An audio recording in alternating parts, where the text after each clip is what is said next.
York's only local show is back on its new home on York's only local station. Guess who's back again. This is the Gary Sutton Show on WOYK. I'm back. Now, broadcasting live from WOYK's downtown York studios inside Wellspan Park, here's Gary Sutton. And it's sultry. Friday morning to you. Good Friday morning to you. Not the Good Friday, but a Good Friday. I'm Gary Sutton, and welcome to the Gary Sutton Show right here on WOYK.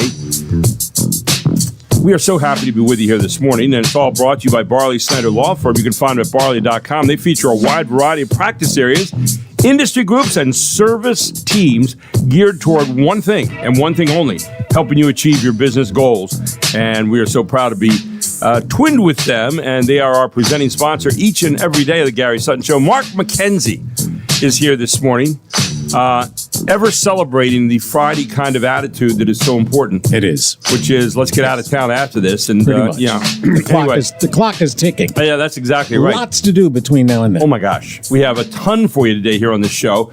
Main Street of York every single day. You can give us a call at 717-846-9870. You can text us at 833-478-4729. And as I said, we have a lot to do today, but today is National Talk in an Elevator. Oh, no, before I get to that, sorry, I jumped ahead. Forgive me. I'll go back just a little bit. Question of the day today. And let me just see if, here it is. Okay, let me put this down here real quick. I got it.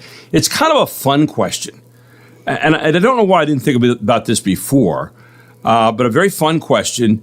If you could be president of the United States for a day, okay, what one executive order would you put out? Oh, that's easy. What would that be? A 4-day week. There it is. Where was I? I didn't even think about that, Mark. But in your case, that's been an ongoing pilgrimage for a long time. If you could be president of the United States for one day, what one executive order would you issue? You can go to Gary Sutton Show on Facebook and answer that question. Just have some fun with it, and we would love to see what you come up with. By the way, nobody took a shot yesterday at my little fun quick trivia question I had in addition to the regular question of the day, which was President Dwight Eisenhower had one thing put on the presidential plane when he was president because his wife, Mamie Eisenhower, did not like to fly, and she was worried all the time. So he put one thing on the plane. You know what it was? Parachute. A piano. Oh. A piano. She liked to play the piano, and so she could play the piano while the plane was crashing down. That's a good question, though. Oh, I thought it was kind of good because it does lead you to think, well, what one thing? You would never think about a piano on an airplane, right? I thought parachutes. A parachute would be a good thing. It was a P. Well, you know what? That probably makes more sense than anything. In other words, hey, maybe if it goes down, you can jump. You can be the first step. Just pull this one little cord here. If that doesn't work, you weren't meant to survive this. Yeah. So anyway, today is National Talk in an Elevator Day. Stupid holiday. You want to talk about contrived. I know, just really bad. Why would you want to talk in an elevator? Well, that's right. I mean, because you're friendly. You want to make know what new it friends. is. Yeah, but it all starts with the eyes. Well, it does. Was it the last time I was in an elevator? I think it was, and it was probably 2 months ago. And I don't speak unless, I see the eyes. The person is walking into the elevator. I'm the only other one on. Right. And they look at me, and I can tell they want to say something. Right. And then they do. And then you look back up at the numbers on the elevator up above. It's the one time. It's the one time you stand and look at a door, or you look at the numbers above the elevator to see. Please, God, let me get to my floor before this person says something. Yes. But you don't, and then you have to listen to the stupid music in a lot of cases, which is. Well, luckily the elevator I was on did not. It wasn't a long trip. Well, like here, you're on the elevator from the first to the second floor because we only have two floors here. I've ridden that one. I've been on that one a lot, and first, second floor. If you go to the third floor, you got problems. But because there is no third floor. But anyway, the point being, it takes a little while to get up and down in this elevator. Yes, it's relatively slower. Yes. which does Why engender is that? more possibility because you want to have a little bit more time to have some conversation with your fellow man. No, That's I'm why. saying if there were more floors, it'd zip up and down. Exactly right. But, they just have the one. So maybe there's a lesser motor that you put in for that, right? Maybe. Did you ever think that when an elevator crashes, if you jump up just a little bit, you'd be saved? If the cable comes loose and you go down I don't 50, wanna 50 find floors and you just jump a little bit at Yeah. the end, Right. just a little bit, and then that thing crashes, then you come down and everything's done. Seems like Seems logical. Mythbusters territory. I think so. I'm taking a wild guess. It probably doesn't work because you haven't heard of people surviving that. But I'm just saying. So this holiday is National Wine and Cheese Day. Also, an invitation to speak what to people. Oh yeah. I mean, on the elevator. well, I think. Well, the nice thing about an elevator too, if they played the bump music that you play, which is really good stuff, I would stay on the elevator all day long. I might never leave. So is this? I should come up with the top 3 things, the top 3 openings Okay, that you can give. to start a conversation on the elevator. Right. Like, Do you come here often? that would be a. That's if you're that's going for a date, I guess. That's a cute little joke. Do you come yes. here often? Nice tie. Yeah. Hot weather we're having today, isn't it? Is this the elevator to hell? Yeah. Yeah. Or you get on there and say, have you ever thought about trying to jump a little bit at the end if this elevator would crash and you jumped up? You think we would be okay? I think you'd get securities. It's definitely a conversation starter. Yeah. Is it? Yeah. No, I'm just saying. And someone would look at you and then they'd step off the elevator and say, I'll catch the next one. You really? Yeah, right. Yeah. Or get on there and say, where does this go? Have you ever gotten on and hit all the buttons when you No. got like one with 30 floors or something? Maybe when I was 10. I'm just saying there's a lot of possibilities here in an elevator. Yeah. The worst part in the elevator is if you're on there with one other person, there's gas exchanged, and it wasn't you, it was them. You feel like they ought to have an explanation for that. I'm just not in an elevator enough to know any of those things. I'm just suggesting that there are Not recently. all kinds of things that can happen in an elevator. The longest elevator ride that I ever had Go ahead.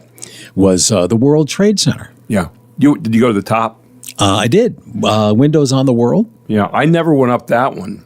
It's But I well went over up the 100. Empire State Building. I went up that one to the top, but Yes. almost the top. I didn't go to the very top. That's the gorilla. They The actually gorilla was had- hanging out up there when I was there. But Yeah, but you couldn't get on. You couldn't go to the Windows on the World. Yes. You couldn't get in the elevator to go there yeah. if you didn't have if men didn't have a suit jacket.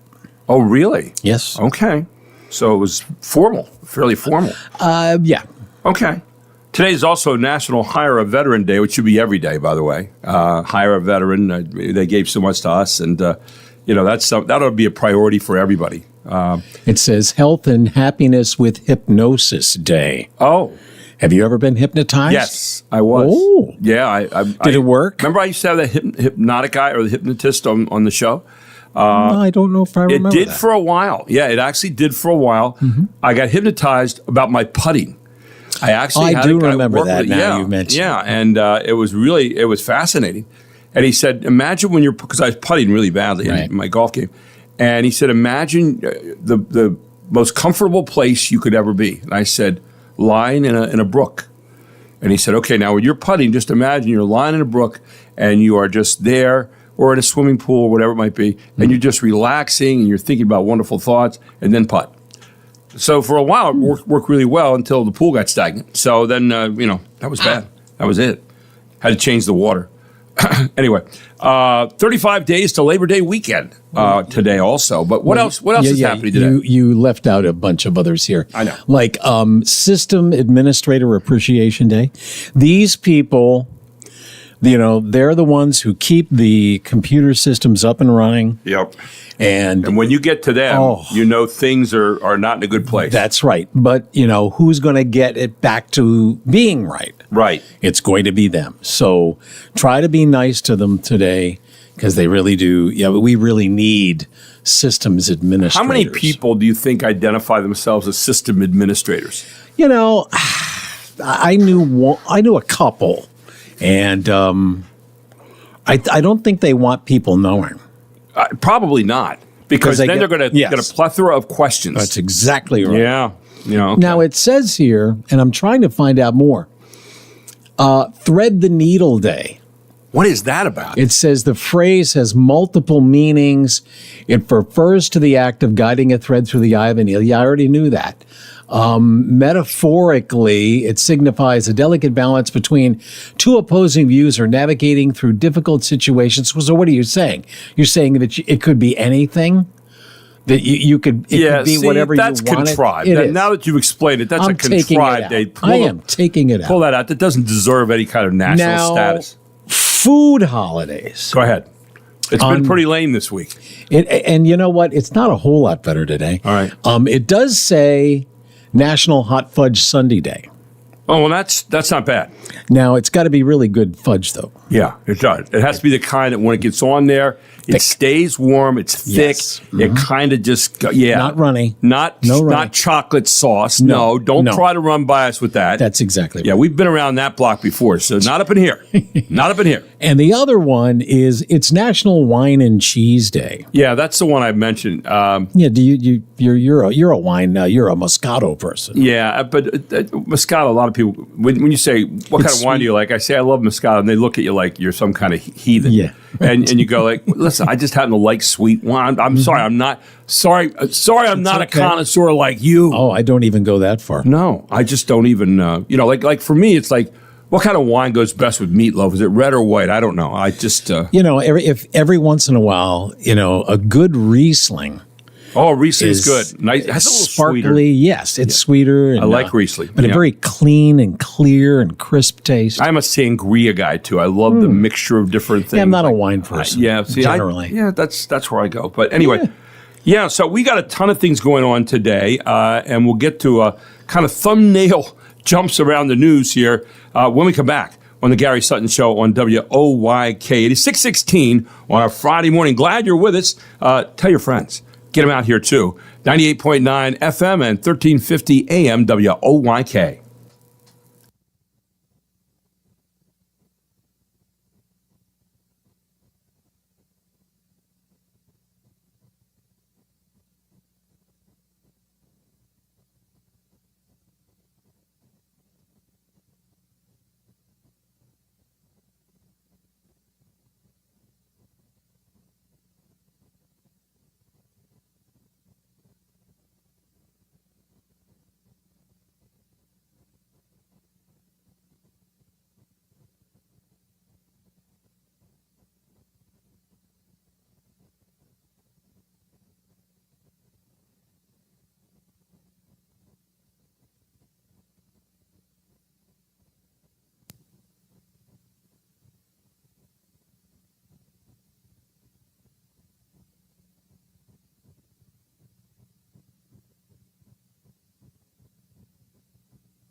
As Higgins swings, launches one high in the air in left. Taka's drifting back.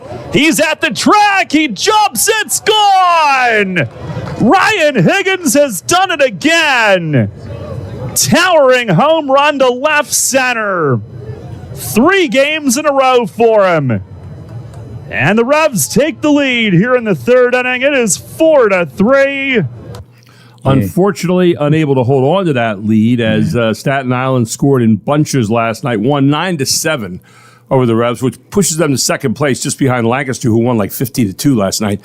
But the Revs get back into town tonight.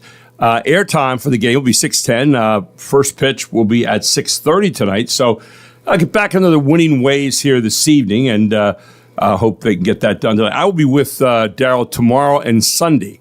So I will not be with him tonight. Long Island Ducks. Long Island, who's at 8-7, by the way, just behind the Revs, and we'll see how that goes tonight. One of the biggest names in pro wrestling passed away, Hulk Hogan, the Hulkster, Hulkamaniac running wild.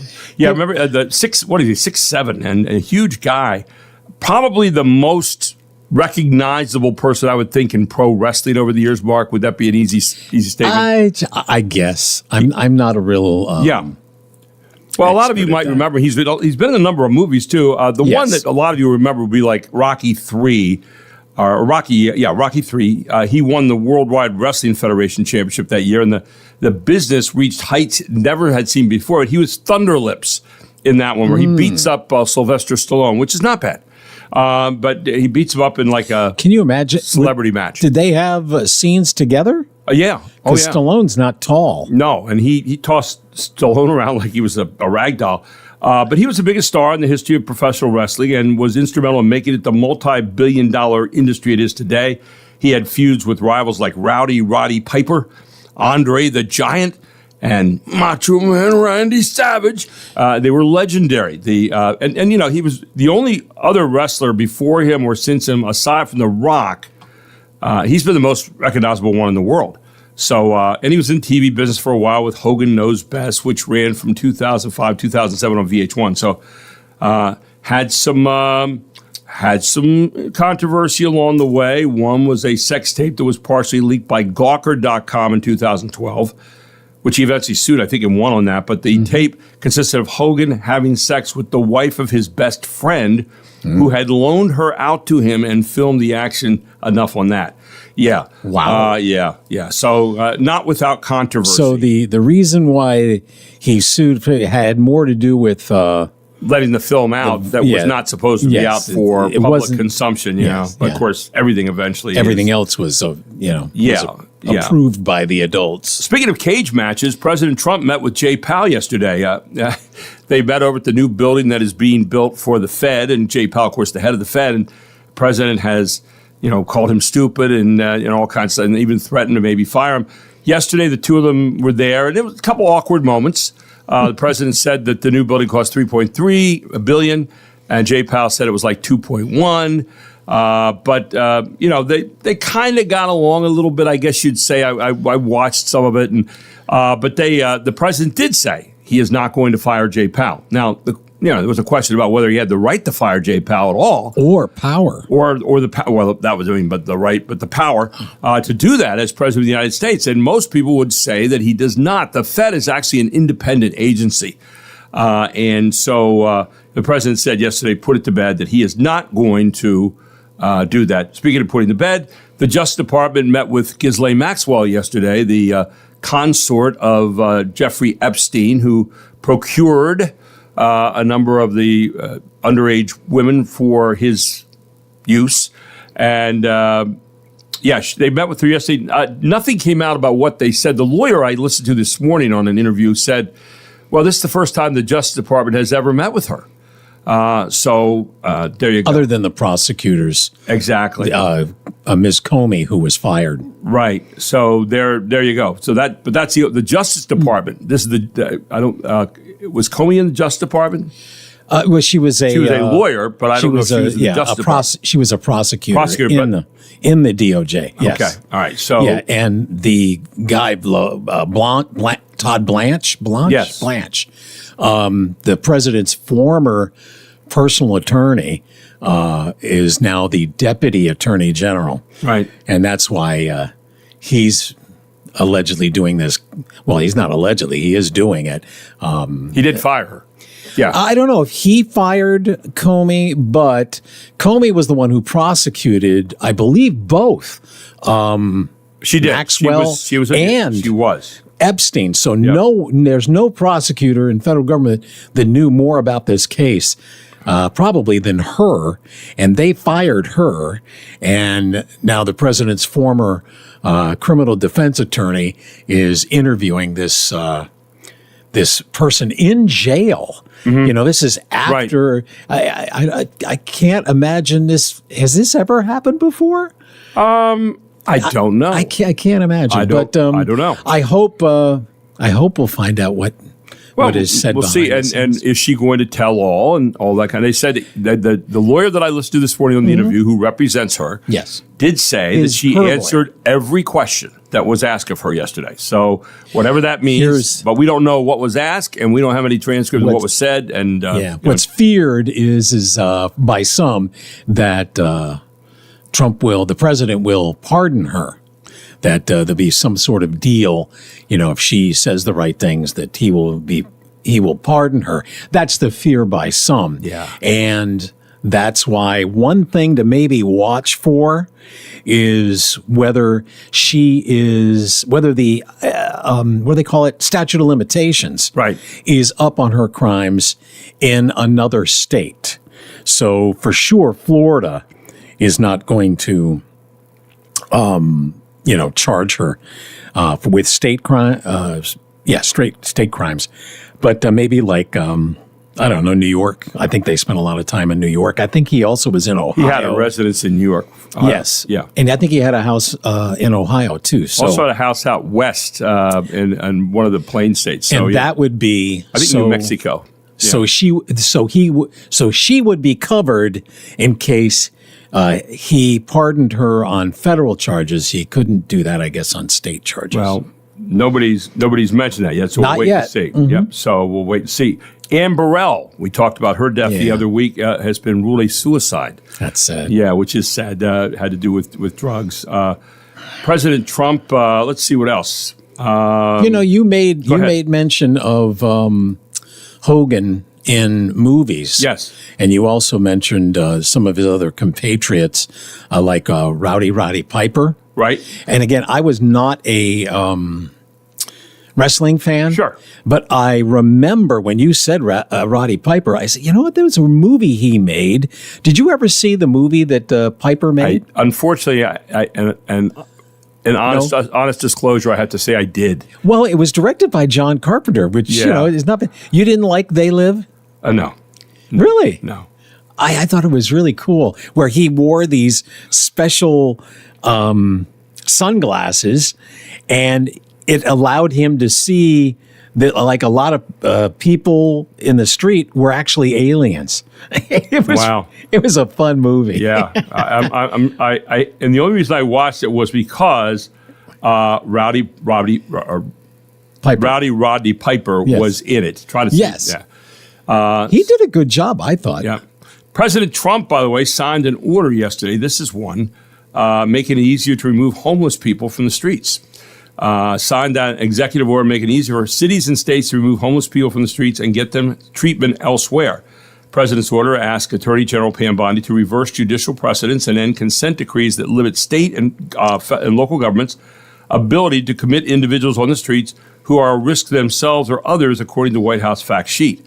It also commits federal funding to move people on the streets who are causing public disorder and that are suffering from serious mental illness or addiction to treatment centers, assisted outpatient treatment, or other facilities. Shifting homeless individuals into long-term institutional settings for humane treatment through the appropriate use of civil commitment will restore public order, the text of the order said. Surrendering our cities and citizens to disorder and fear is neither compassionate to the homeless nor other citizens. My administration will take a new approach focused on protecting public safety. So that came out yesterday.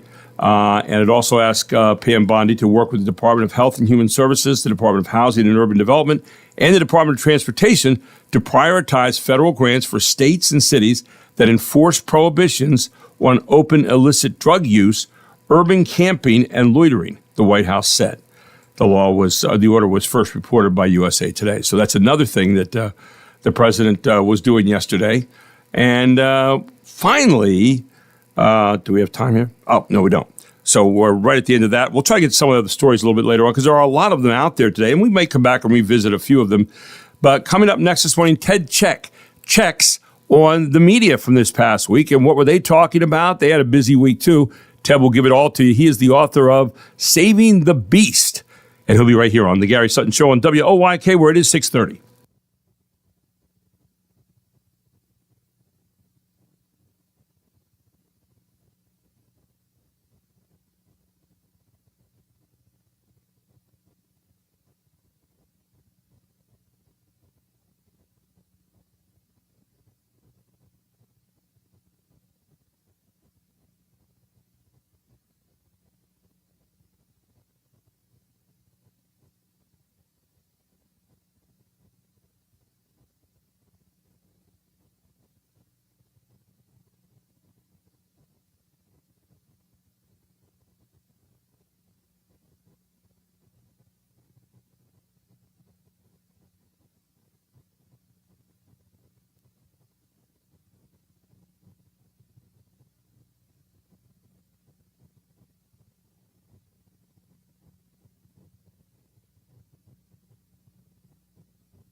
Dr. John.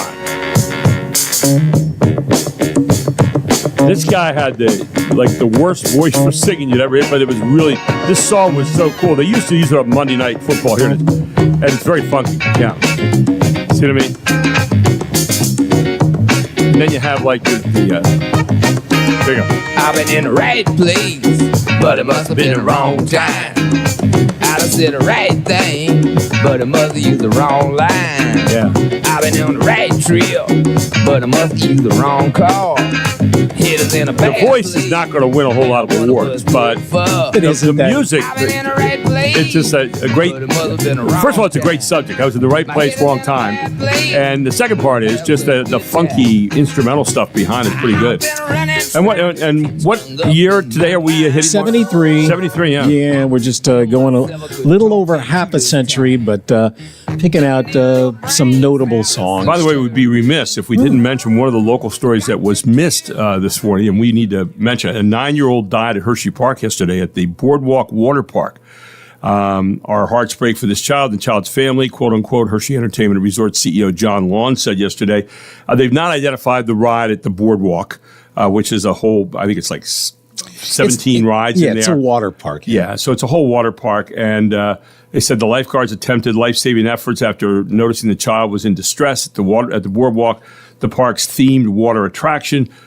Tonight, apparently happened last night, a 9-year-old guest was tragically lost at the Boardwalk at Hershey Park, according to John Lawn. From the moment our lifeguard team recognized that the child was in distress, they performed an immediate rescue, followed by continuous coordinated life-saving efforts by our lifeguards, on-site first responders, and medical personnel. The child was transported to Milton S. Hershey Medical Center and was pronounced dead. The cause of death was not immediately known, and they did not identify the ride that it happened on at the Boardwalk.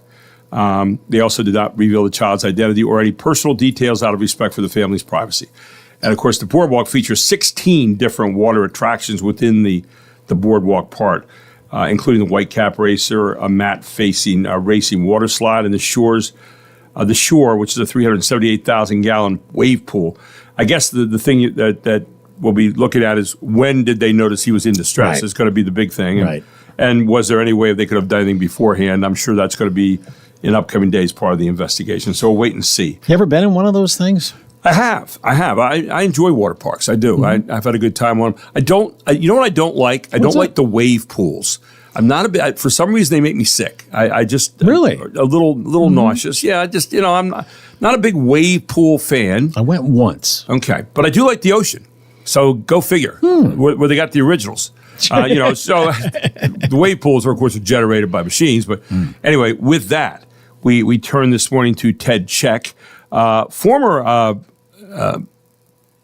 reporter for like 25 years, now author of Saving the Beast, a recovering reporter reflects on America's broken media and how to fix it. Good morning, Ted. How are you? Hey, good morning, Gary. How are you doing? Pretty good. Are you a water park fan at all? Yeah, I like them. I like water parks. I like the ocean. I like all of it. I grew up in Rhode Island. New England. So, okay. Yeah. So you're Mark and you are both Rhode Island guys, right? Is that right, Mark? That's right. Aren't That's you? right. Yeah. What's the chances? I have two guys on here from Rhode Island.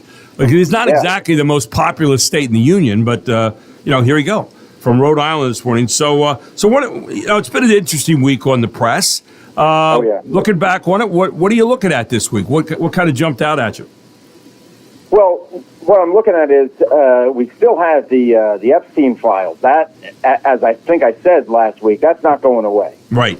Is not going away. But we have this competing, and it is an interesting time right now because we have this competing news story about the whole, I guess some people are calling it Obamagate or Russia versus Russia. The whole, what Trump is saying is a hoax that, that went on after the 2016 election where they, for lack of a better term, trumped up some ideas about Russian interference in the election and all that. So we've got these competing news stories going on, and it's really interesting. And of course, you got the conspiracy people saying, well, that the current administration only brought it up because they're trying to distract from the Epstein list. So that's all very interesting. But I kind of focus on the media's coverage of the Obamagate, let's just call it that for short. Because initially, when Tulsi Gabbard came out with the news, they played it straight. They actually were fairly objective about it and just said, "Hey, look, this is what she's saying." And then whatever happened, the news cycle turned, and probably by the second day, the mainstream media was saying, "Well, this is there's no weight to this. It doesn't hold water. You get what I'm saying there. They were saying that there was. So you felt like it changed from fairly objective to more subjective and taking a side on it. Right, and maybe some of the things that I was looking at were opinion pieces. Right. It took the pundits a little while to kind of gather themselves and to say, wait a minute, this is not fitting our narrative, and so then they they came out with their pieces, and so that's it's a bit unfortunate, that they can't just continue to play it straight, but. That's what we've come to expect from the mainstream media. Well, there was a 46-page report by the House of Representatives that came out on Wednesday, and it found that the source of the claim about Putin, reportedly a Russian defector living in Northern Virginia described as anti-Trump, merely speculated to John Brennan about something he had been told by somebody else, namely that Putin was counting on Trump winning, quote unquote.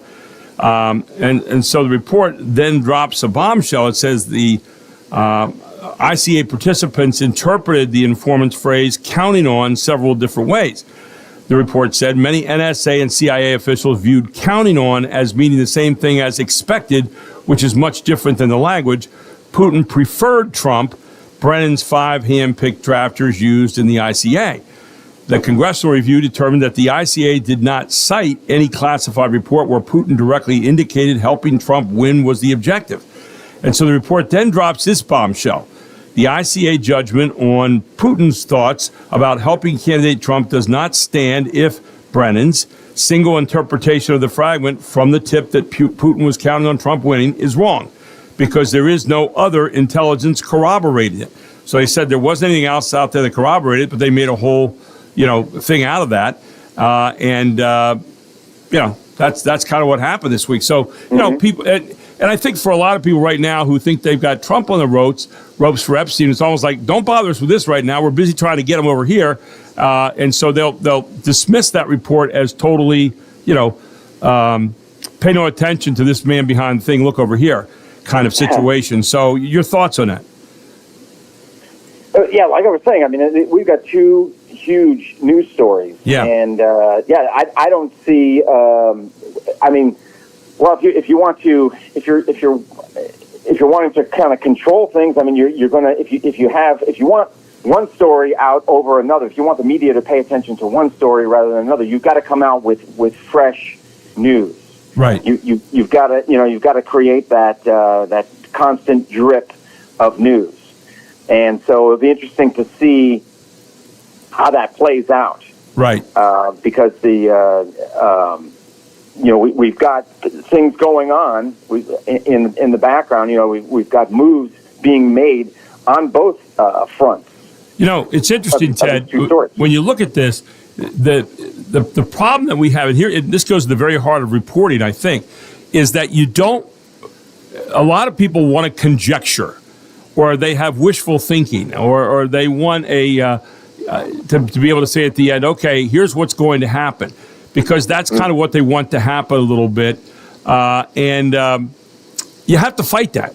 I would think you have to fight that. You say, well, this looks like it's where it's going. But as a reporter, you can't really think that way, can you? You have to say, well, here's what is happening. Here are the facts of what's going on right now as they're unfolding. As opposed to saying, well, here's what I wish would happen, or this couldn't have possibly happened over here, but over here it could happen. You can say, well, Trump could have done all this stuff.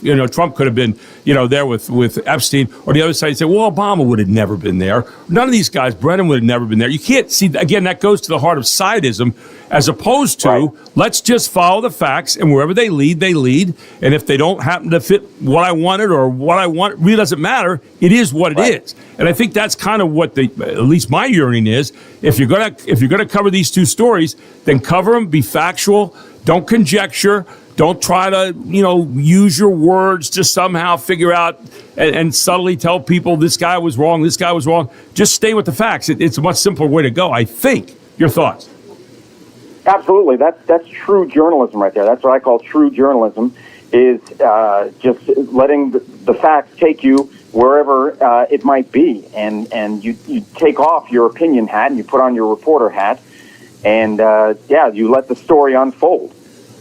Absolutely, and it's not by and large what's being taught in journalism classes today in colleges and universities. What is being taught is activism journalism, where people take a side because they are somehow given this moral latitude, if you will, to say that their side is right. Yeah, the whole idea, and I mentioned about sidism, the whole idea of sidism has really invaded that in the sense that, we can look at something and say, it looks like this is what it's going to be, but you can't make self-fulfilling prophecies. You can't go out there and say, well, here's what I want to happen, so let's build in the facts as they work to support that going down. No, you have to take all the facts that happen, and I don't know what they all are. I mean, I'm sitting here, I'm reading the same stories everybody else is. I'm trying to read what's going on. I'm not listening to the talking heads out there about it. I'm just saying, okay, here it is. What's the facts? And that's, I think, what we need to get back to. And I know you're lamenting that all the time when you wrote the book, Saving the Beast. Let's get back to the factual reporting on whatever stories that we're doing. Now, we have these two stories out there on the front pages right now. I think the Epstein case probably is a little higher on the front page. That is the, whatever you want to call the other thing, the Russiagate thing. But the same token, they are stories that need to have factual reporting to them and not the self-fulfilling prophecy kind of crap that is parading around as factual reporting. Final thoughts this morning. Right. Also in the book, I talk about what the media could do if they wanted to win back their credibility. And it's a long road. It's a tough road, but it can be done. But they need to start by, as you've said, as we said during the segment, just reporting the facts. But even before that, I say that maybe we need to just come clean. The media does and apologize and say, hey, look, we're gonna from here on out, we're gonna play it straight, and we're not gonna succumb to ideologies or narratives or anything like that. I don't know that that's been done because I'm looking at it every day and I'm still seeing things that make me cringe and that go against true journalism. So I don't know if we've made any headway just yet. Professionalism and objectivity are the two things you talk about. They were cast aside. You'd like to see those back. That's the book, ladies and gentlemen. Saving the Beast, a recovering reporter reflects on America's broken media and how to fix it. Ted Czech, Czech, is the author. You can find it on Amazon. Got a pretty good price on there right now, too. And check the book out. It's worth the read. I've read it, and it is a fantastic book. Ted, appreciate you being with us every Friday. Looking forward to next Friday with you, my friend. Have a great weekend, okay? Thanks, Gary. Thanks, Ted. Talk to you later. Check out Saving the Beast, ladies and gentlemen. A recovery reporter reflects on America's broken media and how to fix it. We'll take a break. We'll come back with more. What do we have around the corner here, Mark? Well, we are going to take a look at maybe is it the most anticipated movie of the summer? If not the most, one of the top 5. We'll look forward to talking about that. And a blistering heat wave is going to grip the East. We're getting what we've been hearing about in the Midwest the last few days. Guess what? Coming to a nearby location near you today. We'll talk about that as well. All here on the Gary Sutton Show. It is the Main Street of York, and it's right here on WOYK.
Welcome to the Bushwood Country Club. The membership's exclusive.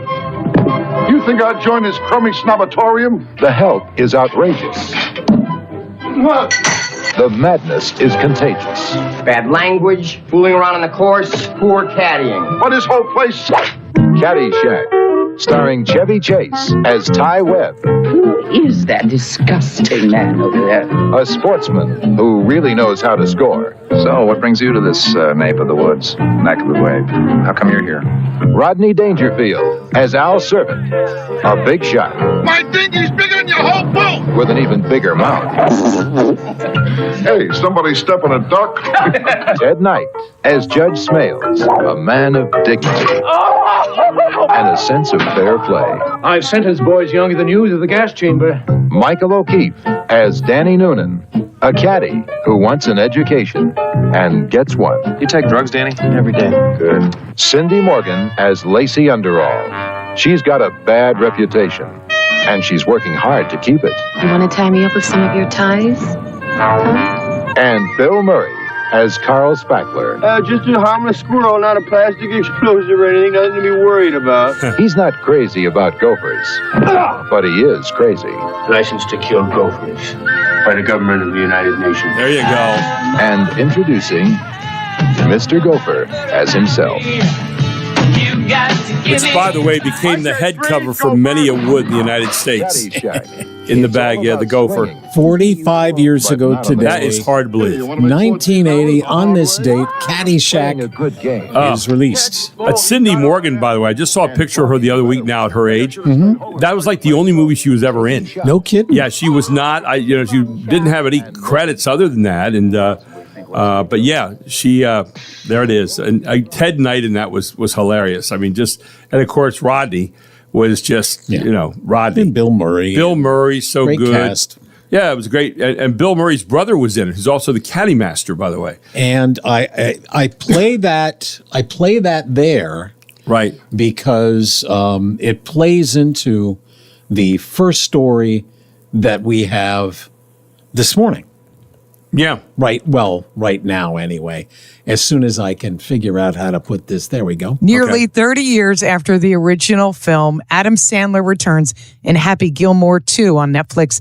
This time, Happy's out to make his daughter's dream come true, lacing up for one last comeback to raise $300,000 for her Paris ballet school tuition. Along the way, he reunites with old rival Shooter McGavin, played by Christopher McDonald, and faces off with an energy drink tycoon played by Benny Safdie, trying to take over golf with an extreme new twist.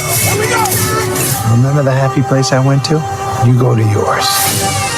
Julie Bowen also returns, and the film also features Sandler's real-life daughters, Michelle Polino, Fox News. Yeah, it sounds like way too much contrivity in there. It does.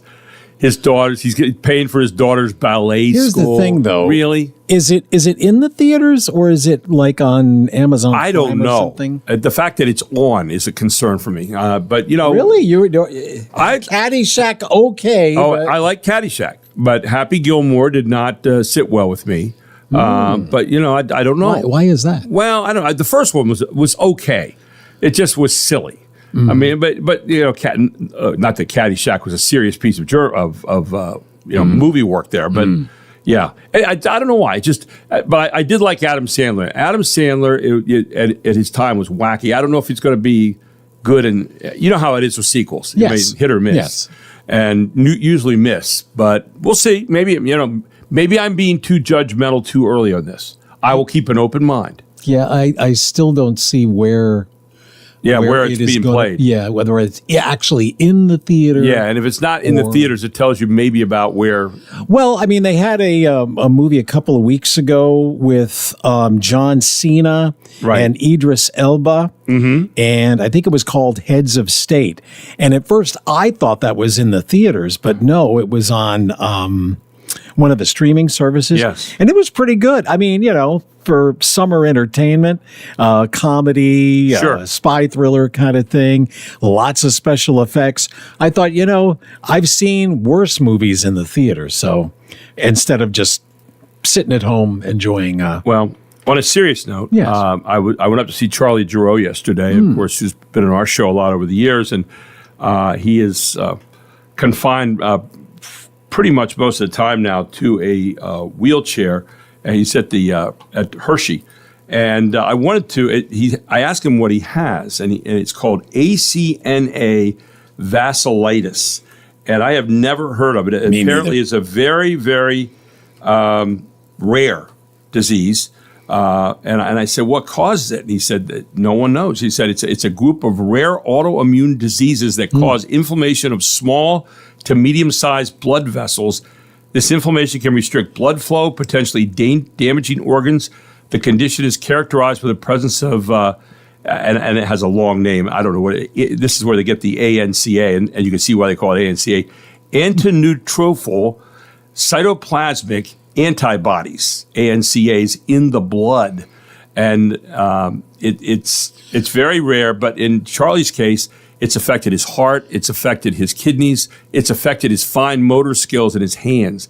But he is lucid, though. Oh, he's sharp as ever. I mean, his mind has not been affected. But it's the body at all. that is. But it's the body that's been affected, and he said, I've come to grips with the fact my life has changed, and all of that. He uses a motorized vehicle to get around. It operates off all kinds of very technical kind of thing.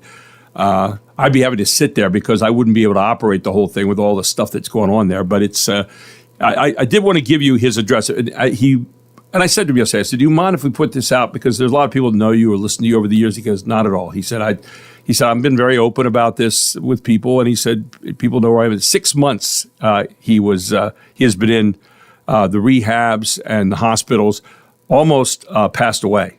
Had a doctor come in and said, you have 24 hours to live. And he beat that. And so he was telling me yesterday about that. But he's got a very good will to live. And his address, if you'd like to send him a card, and he would love to get cards. He loves to, he has a lot of visitors and so forth. But his address is 1130, it's Penn State Rehab Hospital. Penn State Rehab Hospital, 1135 Old West Chocolate Avenue, room 1003. It's in Hummelstown, Pennsylvania. So please send him a card. He'd love to hear from you. Coming up next, Kevin Smith on a Good Friday and Pack the Park. We continue to pound the drum on that, and it's all right here at Wellspan Park. Right after this, at the top of the hour, it is 7 o'clock.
York's only local show is back on its new home on York's only local station.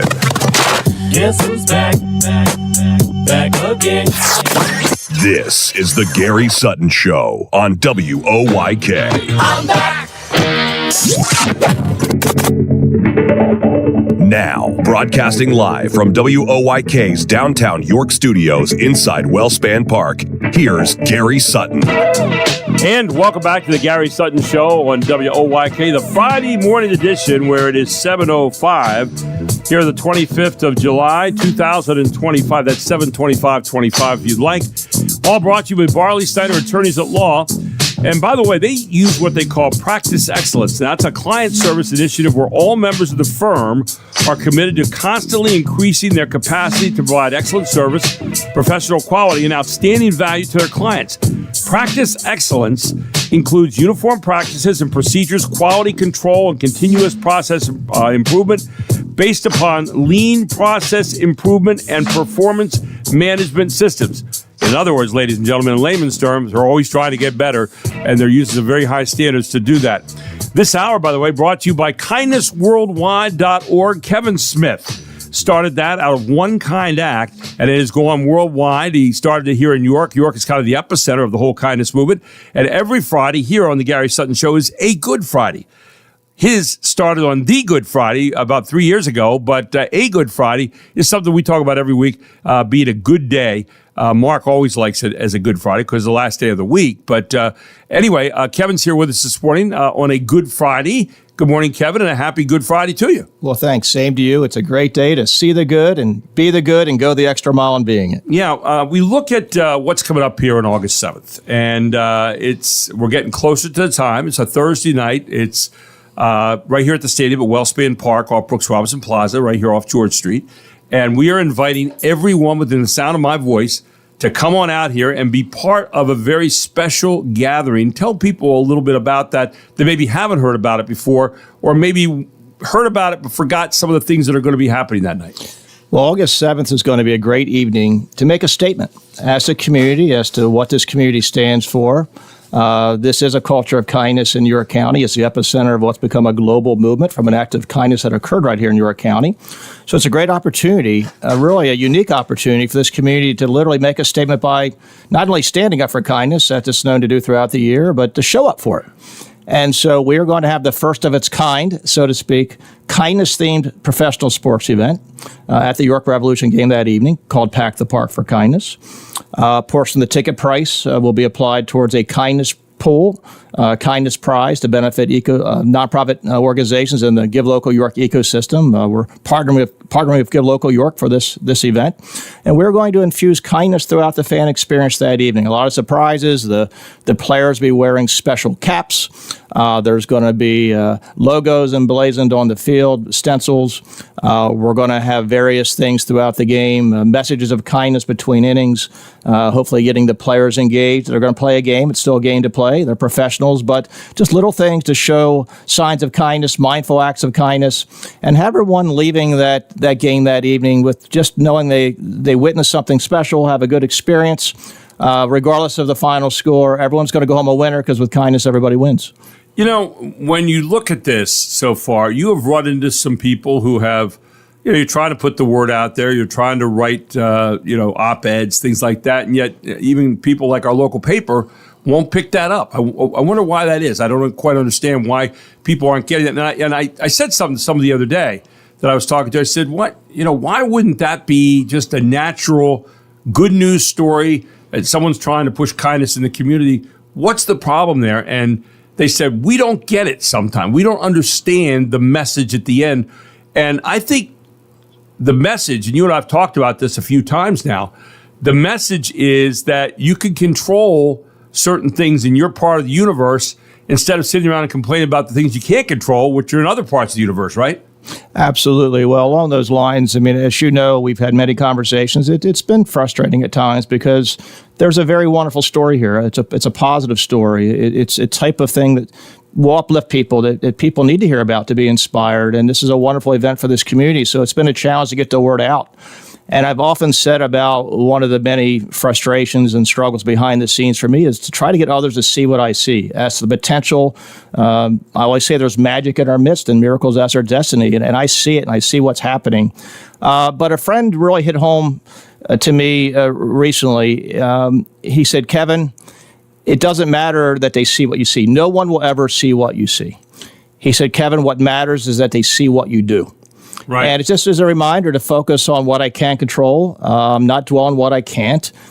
We all have the ability to choose kindness. Look, we often point the finger at others, and there's a lot of finger pointing that can go around at all levels in terms of the divisiveness in our country at times in the world. But we can't control that, but we can control our own behaviors. And if we each try to be the good and perform acts of kindness and be mindful of that, we can become a ripple that will inspire others, and that kindness can become contagious and hopefully start a wave not only in this community but throughout the world. The Revs will be playing Long Island that night, much as they're playing Long Island tonight here at the stadium as they come back home from a trip to Staten Island. When you look at kindness, Give Local York has gotten involved in that big time, which is obviously our big give of the season here in York with nonprofits. What you mentioned about the stretch pool, those kind of things. Talk a little bit about how that money goes out there for some of the different prizes you're talking about with regard to kindness. Yeah, well, there's a lot of synergies between Give Local York and Kindness Worldwide, and Lisa Barsinger is a visionary leader. We collaborate often, have a lot of great ideas. There's a lot of surprises coming. There's a lot of announcements coming ahead. So we're hoping to really encourage kindness in our community, celebrate it. Obviously, if you're a nonprofit organization, they all in their own way are leading with kindness. That kindness really is the underpinning of what they do. But there's a couple things. We have a kindness prize that is actually rewarding kindness, where we're gathering stories of kindness throughout our community from those who have been affected by the work of meaningful nonprofit organizations in York County. And so we had a kindness prize for $2,600 during Give Day last year in May, and it recognized the most inspiring story of kindness. We're looking at creative ideas to give out some grants or awards during Kindness Week this year that we're collaborating on and talking about to see organizations embrace the characteristics of kindness. There's 8 days of Kindness Week and Kindness Week Worldwide. The 8 characteristics of kindness are gratitude, patience, forgiveness, empathy and compassion, respect, joy, generosity, and service. So we're hoping to incentivize and encourage our nonprofit ecosystem and really the whole community to embrace those characteristics throughout that week and somehow reward good behaviors that we're all trying to see, which is kindness. Let's talk a little bit about some of those characteristics. I think they're important. Let's take the first of the 8 there. Just maybe we could do that each week, is start to break that down a little bit as you talk about the 8. First one on the list.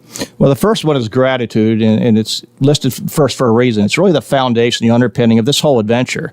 Because as you recall in this story, this act of kindness, a young woman returned my wallet moments after I realized I left it behind at a grocery store, and all I wanted to do was thank her in a more meaningful way, to go the extra mile for her as she did for me. And this simple desire for her to be seen, publicly acknowledged, to be thanked, that became this, what I call an adventure of a lifetime it's become. But I think there's a lot of things that we often should be mindful of and be grateful for. We often dwell on things. And look, we all have things that affect us in different ways, but there's always good to be seen. There's always something to be thankful for. And even our troubles can be blessings at times. There's been many setbacks on this journey. A direction I thought we were going, and all of a sudden it didn't work out the way I thought, but it ultimately ended up to be a detour to a better path. And so just trying to see the good in situations, be grateful for the gift of every day that we have, that we're afforded. And it really all begins right there. I know, getting up every day, for me, that's a gratitude.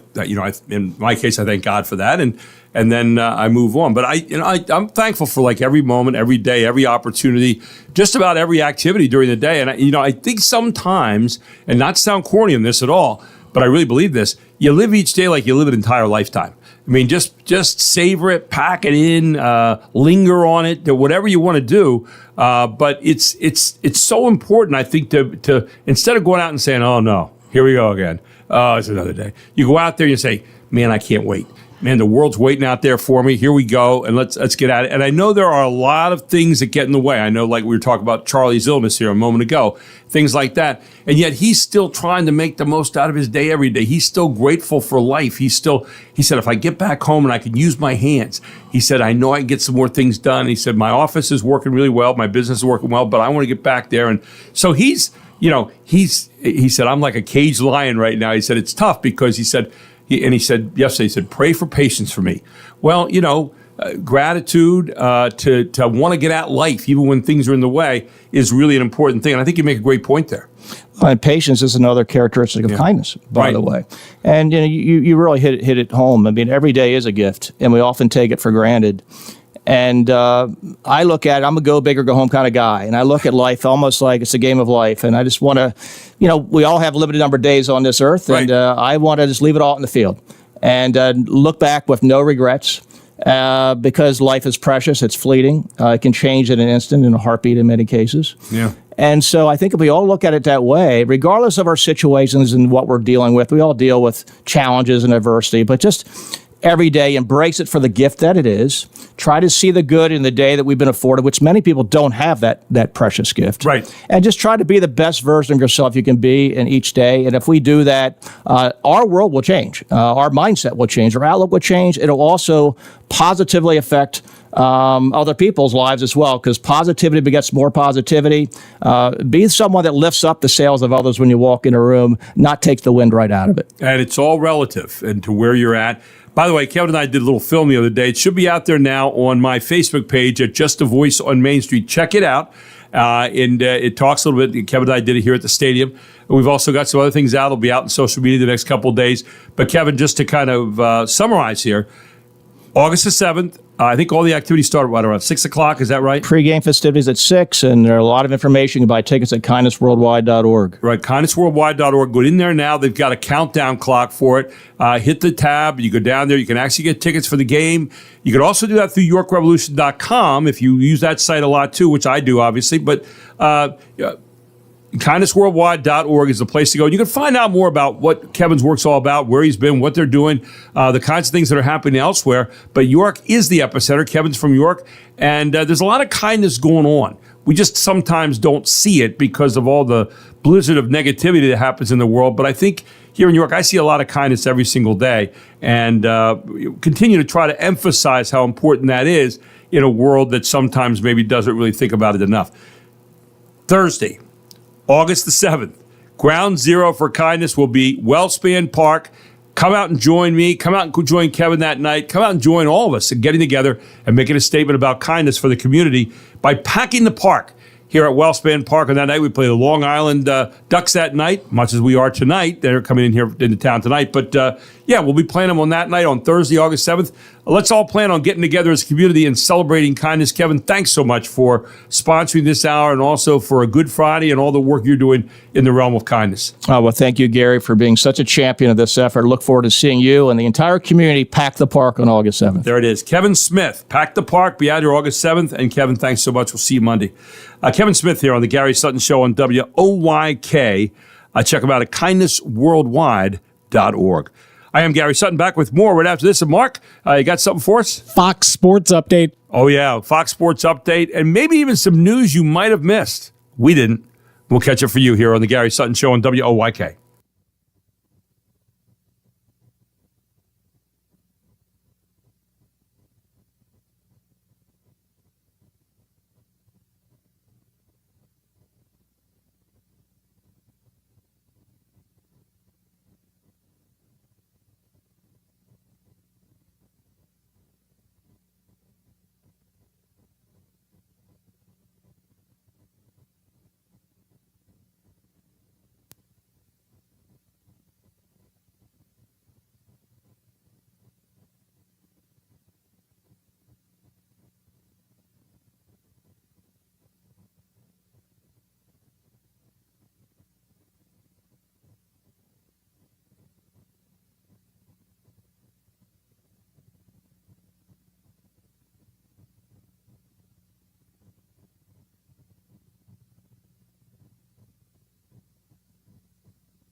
Fox Sports Update.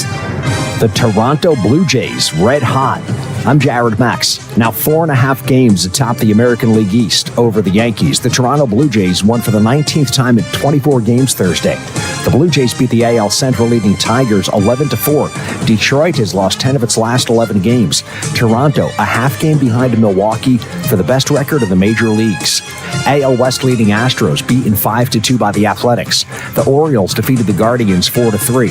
Cardinals over the Padres 9-7. The Mariners beat the Angels 4-2. Seattle made a trade with Arizona to acquire former All-Star first baseman Josh Naylor, who's batting .292 with 11 home runs and 59 RBIs.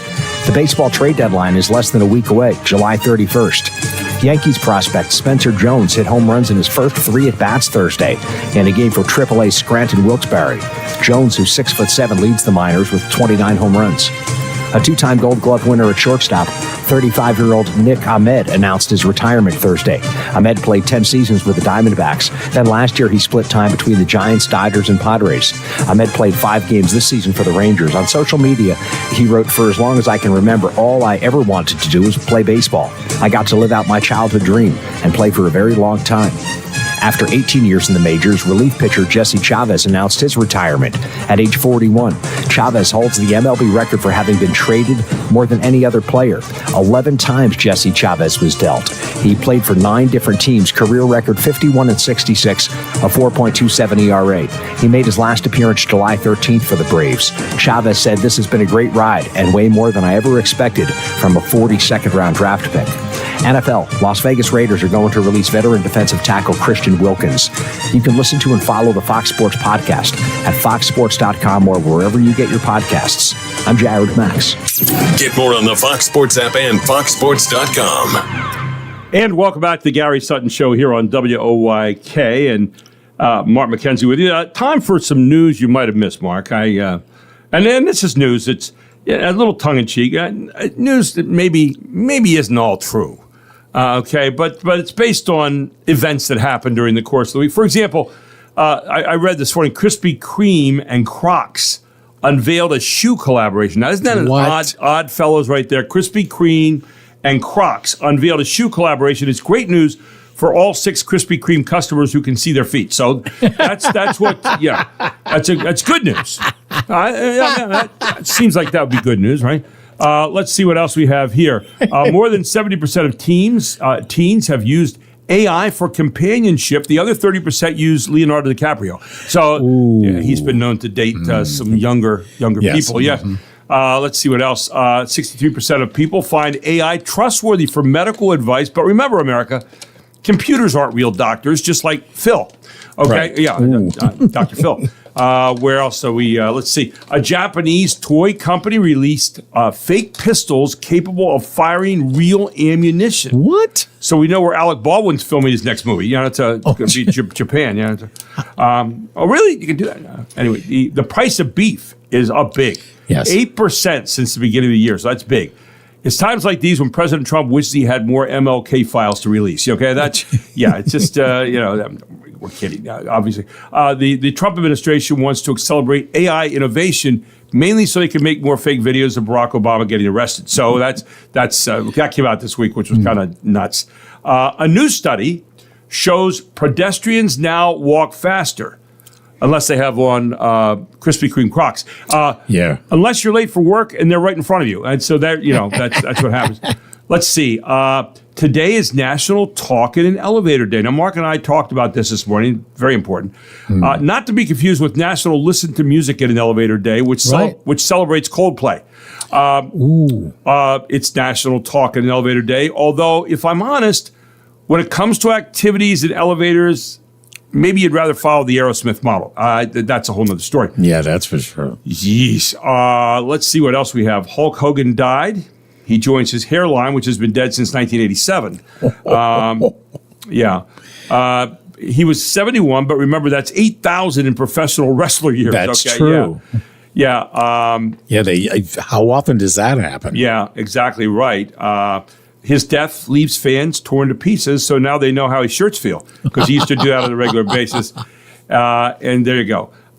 Speed star Sandra Bullock turns 61 tomorrow, which is good because if she drops below 55, she'll explode. Remember the busting out? If you drop below 55. Yes. Yeah, exactly right. Here you go. Careful on that. No. Careful on that. Careful on that. Let's see. Careful on that. What else do we have? Oh, today's show meteorologist Dylan Dreyer. Yeah, she's getting and her husband split, which is why today's forecast is cloudy with a chance of cougar. Okay, cloudy with a chance of cougar. Yeah. Happy Gilmore 2. We were talking about this. Here it is. It drops on Netflix today. That's where they're doing this. Netflix. Yeah. Okay. If you never saw the original one, trust me, you'll be able to follow along just fine. Okay, this is not War and Peace we're looking at here. Okay, perfect timing. My brain cells were starting to get a little cocky, so there. Yeah, really. Happy Gilmore 2 comes along and gets us back down to where we need to be. Let's see. Almost 3/4 of Americans think Adam Sandler is either somewhat funny or very funny. But don't forget, COVID made our brains shrink a little bit. So I agree. The Philadelphia Eagles unveiled their Super Bowl rings last week. They are covered in as much ice as a Los Angeles car wash during the immigration raid. So that's their rings. And will there be more rings, than one? There you go. And finally, 45-year-old Kansas City Royals pitcher Rich Hill is the oldest player since 2012 to start a major league game. Ironically, Rich Hill's middle name is Over the. Yeah. And that is news you might have missed. They walked right into that. I know. Hey, it is Shark Week, right? I know. I haven't seen much of the shark movies or anything. No Sharknado anywhere. Some people in Florida are experiencing the real thing. A number of shark attack victims, some still recovering from bites, gathered at St. Mary's Hospital in West Palm Beach, where they were originally treated following their attacks. Victim Bert Kurz remembers his shark bite. Basically going to get right back on my board, and I kind of kicked my feet, and I thought I kicked something, and the shark actually was biting my foot. Another man was bitten at Hollywood Beach in Florida just this past week and remains hospitalized. Despite the attention shark bites receive, they are still statistically rare. In Miami, Eben Brown, Fox News. And by the way, Gen Zers may have a habit for the phone that might help you out. A lot of us should like to steal this. It's called using the Do Not Disturb mode on our phones all day, every day. More and more young people are using their phones Do Not Disturb mode, not just at night, but during the day, too. It's a way to set digital boundaries that go beyond setting your phone to vibrate or silent. Oh. Videos on TikTok tagged DND and DND 24/7 are going viral, with Gen Z sharing how peaceful and productive they felt since changing their notification settings. Experts say it can help with sleep, improve work performance, reduce anxiety, and make you feel less overwhelmed. It's pretty simple to do. If you have an iPhone, go to Settings, Focus, Do Not Disturb, and for Android users, swipe down from the home screen to the notification center, then swipe to expand the panel and tap Do Not Disturb. So if you don't want to just be disturbed, not just at night, but maybe the whole day, there you go. Might cut down on friends, but you won't get disturbed. Anyway, when we come back, Dr. Gracia ATN joins us here on the Gary Sutton Show to talk about spiritually how to feel a little bit better about yourself, and then also some things you can do about depression. We'll talk with him about that and York TMS when he joins us. Don't forget, this hour brought to you by Kindness Worldwide. You can find it at kindnessworldwide.org. It all started with one kind act that happened to Kevin Smith, and it's blossomed out. And don't forget, August 7th here at the stadium, it's Pack the Park, all part of Kindness Worldwide. Check them out at kindnessworldwide.org and get your tickets today. WOYK News Time, 7:30.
another good song.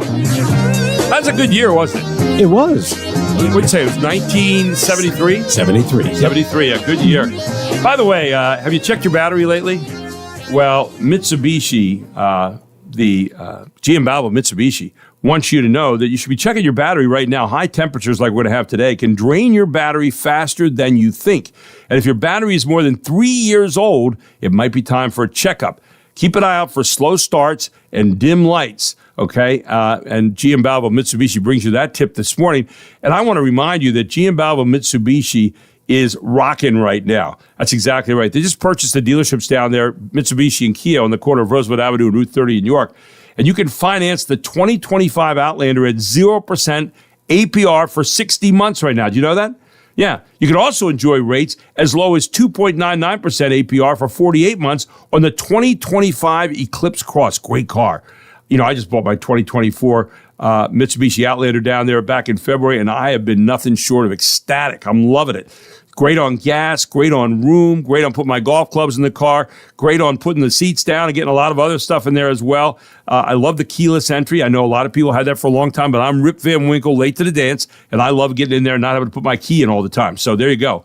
You can also save, by the way, right now, $2,500 in the Mirage Black Edition. It's fun, it's efficient, and it's affordable. There's no pressure. There's no gimmicks. If you know the GM Balvo family, just straight talk all these years on real value on vehicles you're going to love. It's a new ownership, but it's the same kind of hustling going on down there right now. It's the Mitsubishi experience with the Jack GM Balvo family of dealerships touch. The GM Balvo difference, regret nothing. And I'll tell you what, stop on down there and see him today. Tell him Gary Sutton proudly sent you to GM Balvo Mitsubishi. It's right there at 1301 Roosevelt Avenue in York. You can give them a call today at 717-827-6927. That's 717-827-6927. Great deals to be had right now. Check them out today. GM Balvo Mitsubishi, and tell them Gary Sutton proudly sent you. WOYK News Time is 7:37. And we bring in Dr. Gracia Etienne this morning as we are talking about your mental health. And Dr. Etienne, always good to have you aboard here on a Friday morning. How are you today? Thank you, Gary. I'm doing very well. Every time you talk about Mitsubishi, you send me back to my youthful, my good times with my father. That was the first car he actually gave to me, a Mitsubishi Lancer. It was a great car, and I just love it. As you were going through that speech there, you put such a smile in my face, and I just wanted to add that. Sorry, I know it's not part of our. No, I think that leads us right into where I wanted to go today. So, what was it about that time with your father that you remember? What makes that such a good time?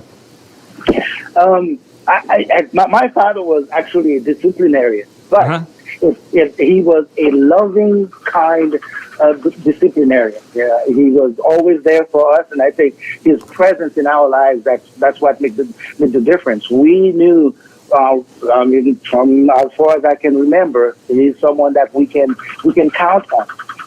He's a dad, and dads would make mistakes. There's no doubt about that, or at least in my mind. But we knew right from the beginning that he was reliable, and that was a big deal for us. You know, you and I talk an awful lot, and one of the things I was thinking about today is, I was talking to Kevin Smith about kindness a little while ago here, but the idea of kindness and spiritually approaching each day. I mean, you get up each day and you say, okay, there are a couple of different ways to look at this. You can look up and say, oh man, another work day. Oh, I got to go to work. And your outlook on it right from the start is somewhat negative. Or you get up and say, man, I got a brand new day here. Thank you so much. I'm going to go out here. I've got this, and this, and I'm ready to get at it and live a lifetime in a day. You know, from the standpoint of just spiritual guidance there a little bit, how do you get your day started? What kind of things do you do when you kind of get out there and you spiritually start your day? Yeah, it's actually a very good point to link kindness to spirituality, because kindness is really the little acts of generosity, the consideration, the concern that we extend to others without expecting praise or reward in return. Now, if you think of that, I just described grace to us. So what we receive from God every morning, His grace is renewed in our life every morning. He's not expecting anything in return. So when you're talking about kindness, there is a great component of spirituality in it. For me, what guides me in being kind to others is that I know I don't deserve what I have in this life if it's not just by the grace of God. So therefore, I am extending that grace to anyone that I encounter in my day. I'm going to be frustrated. I'm going to be hurt. People will wrong me and everything. But I've done all that to God, and He extends His grace to me every single morning. So therefore, I have no excuse not to extend it to others. There are some people get up in the day and they go, I really, really want to have a good day. I really, really want to feel good about the day. And yet they find it hard to do that. I read in one of your brochures at York TMS Clinic, right here at 1806 North Tour Street in New York, a girl named Shelley said, when I got NeuroStar, it was honestly like a difference between night and day. And then she said this, my general outlook on life just got a lot better, and life in general felt a lot lighter and not like a burden. And that was from a girl named Shelley in one of your brochures. And I thought that was interesting because for a lot of people, they want life to be lighter. They don't want it to be a burden in a given day. And yet there are people who still, despite all the good feelings and all the good things that might be happening around them, depression is not something that discerns between how you feel. It's something that can take over. And talk about that in a day and age when we are deluged by a blizzard of things. Sometimes even when it's good things, depression can still go forward. And talk about that and then how you treat that at the York TMS Clinic.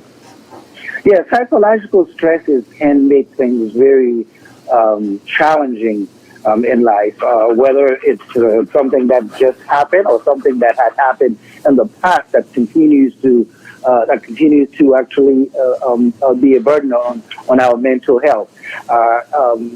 You would have expected or want everyone to be able to wake up in the morning and keep going, but we know it's not that easy. I mean, it's challenging. That's when people have to understand that you are not alone. You are not alone, and you don't have to suffer in silence. There is help. Assistance everywhere, and then I have to admit, today we're here to talk about, we may be able to talk about TMS, but it's not only TMS. There are quite a few opportunities that you have in terms of psychotherapy and talking to your friend. But the bottom line is that you don't suffer in silence. Express it to someone. And when the therapy and the meds don't help, don't think that it's the end of the road, because we do have something that can mechanically help with creating a better environment for your brain cells by reactivating them. Yeah, and that's where this all comes in. It's transcranial magnetic stimulation. That's what TMS stands for. And what happens is it's a non-invasive, non-drug treatment that just puts the magnetic pulses, they're very focused, to wake up those areas of the brain that have kind of gone to sleep. And made it depressed, and now you get it to be non-depressed. Talk a little bit about how you do that, Dr. Etienne. Yeah. Regardless of how depression occurs, one common pathway is the fact that the brain cells, the neurons, are literally inactivated. We use the term dormant, which means that they are sleeping. And the mechanism of action of TMS is to reactivate those cells at first, and then once you reactivate them, we start creating connections between the cells and then strengthen those connections. Now that's the basic scientific part. For me, I can tell you what I've seen in patients. It's really the results by seeing patients being able to do things again, regaining their energy, regaining their motivation, regaining their strength, and their desire to live again, and getting out of that quote-unquote dark place that they were. And then I've heard patients saying over and over again that they're able to think clearer now. They are able to actually be able to do things. They have regained interest in life. They have regained interest in activities that they used to enjoy in the past. Even people have even talked about their dreams being brighter. So it's almost like a veil that was literally lifted in front of them. And that's another term that patients have used. Yeah. And one of the great things about it, no reported adverse effects, no downtime or recovery time, no anesthesia, no sedation, no surgery. You can actually sit there and have a conversation as you kind of sit back and relax a bit. And it is an FDA-cleared treatment.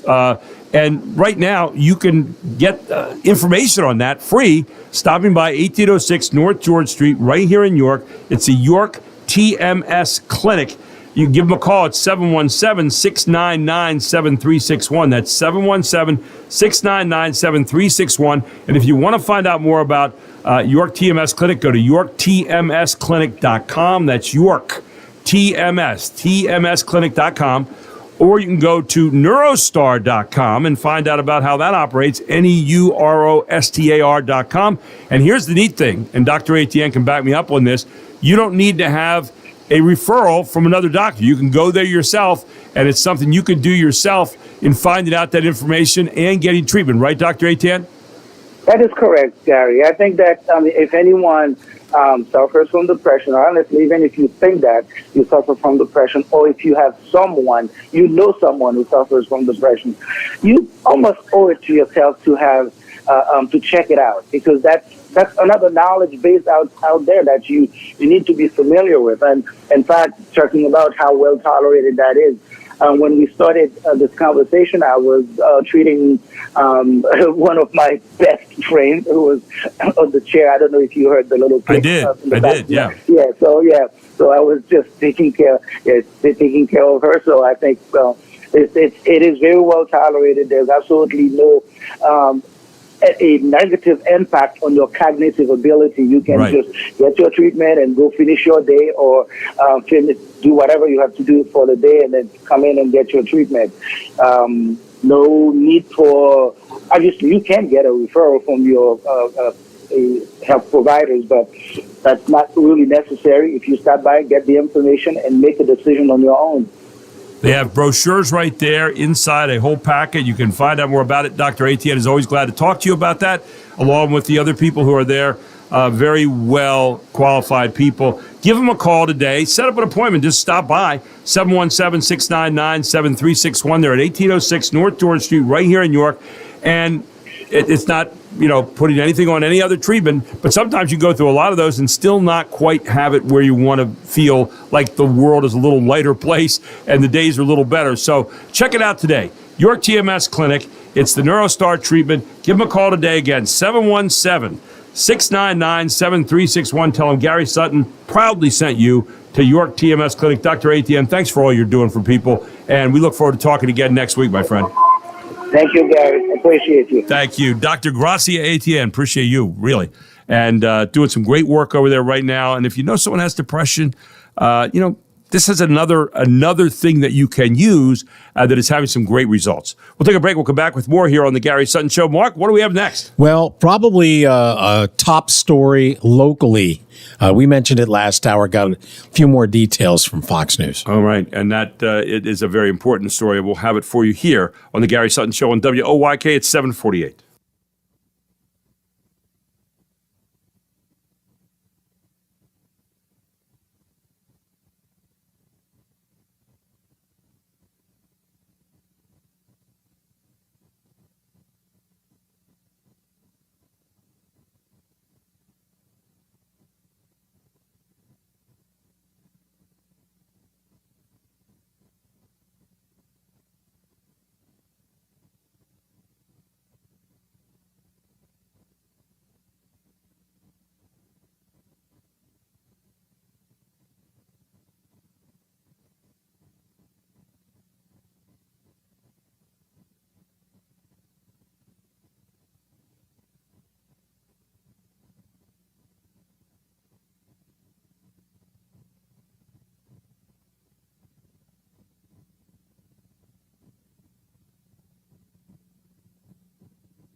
by the way, someone just wrote me a note for here, John Denver, coming back here.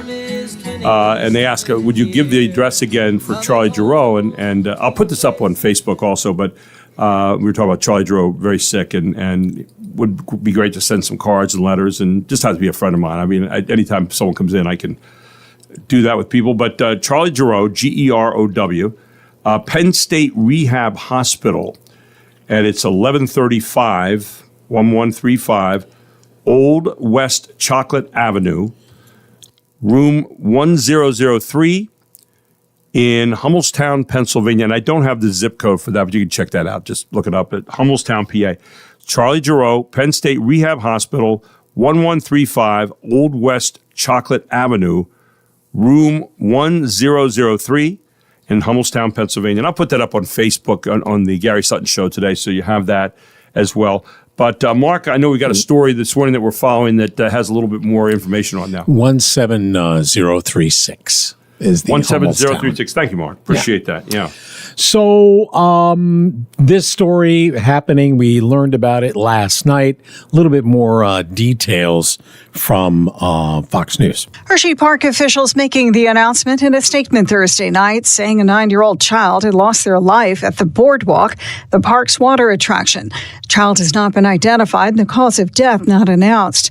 In the statement, the company says, from the moment our lifeguard team recognized that a child was in distress, they performed an immediate rescue and continuing life-saving efforts and transported to the hospital, but the child did not survive. The company vowing a thorough internal review and is cooperating with authorities, adding safety is our top priority. Sue Guzman, Fox News. Here is a story about a child who did survive a premature baby celebrating a birthday. Nash Keene was born on July 5th, 2024, 133 days before his due date and weighed only 10 ounces. He spent 6 months in the neonatal intensive care unit at the University of Iowa Healthcare Stead Family Children's Hospital before he was allowed to go home in January with parents Molly and Randall, helping him celebrate his first birthday, a Guinness World Record for the most premature baby. The doctor who delivered him described his birth as a new frontier in maternal fetal medicine. His doctors say Nash has had some complications and developmental delays common to children who are born extremely prematurely, but they say his progress is as good as medical science could hope for. Lisa Lacera, Fox News. And we had a story. You were talking about Charlie. Yes. And maybe some of these other things are going to be affecting other people. And that's the subject of... This is House Call for Health. The uncertain fate of a loved one can lead to severe emotional distress. Families of missing loved ones or those who are seriously ill with an unclear prognosis face a unique and agonizing grief called ambiguous loss. This type of grief can be seen in recent events like the July 4th Texas floods, all the way back to the 9/11 attacks. Experts explain this anxiety is caused by the unknown and leaves many people in emotional limbo. The emotional stress also affects families worldwide, from coping with war in Ukraine to Israel and Gaza. Researchers say the fluctuation between hope and despair can lead to a prolonged state of distress. For more health news, go to foxnewshealth.com. House Call for Health. I'm Lisa Brady. Yeah, Fox News. I think it's the not knowing, Mark. And like yesterday, we was talking, not knowing what caused what you have. And you know, when a very rare kind of diseases too, you know, not being able to get at, you know, very narrow kinds of healing techniques there. So just kind of interesting. But anyway. You were talking about knowing versus not knowing. On the ridiculous side of that, okay. I don't know if knowing what you're about to hear will improve your life, but here goes. Fox Facts. One of America's favorite summer treats started as a happy accident back in 1905. In San Francisco, 11-year-old Frank Epperson mixed powdered soda and water in a cup and left it outside overnight.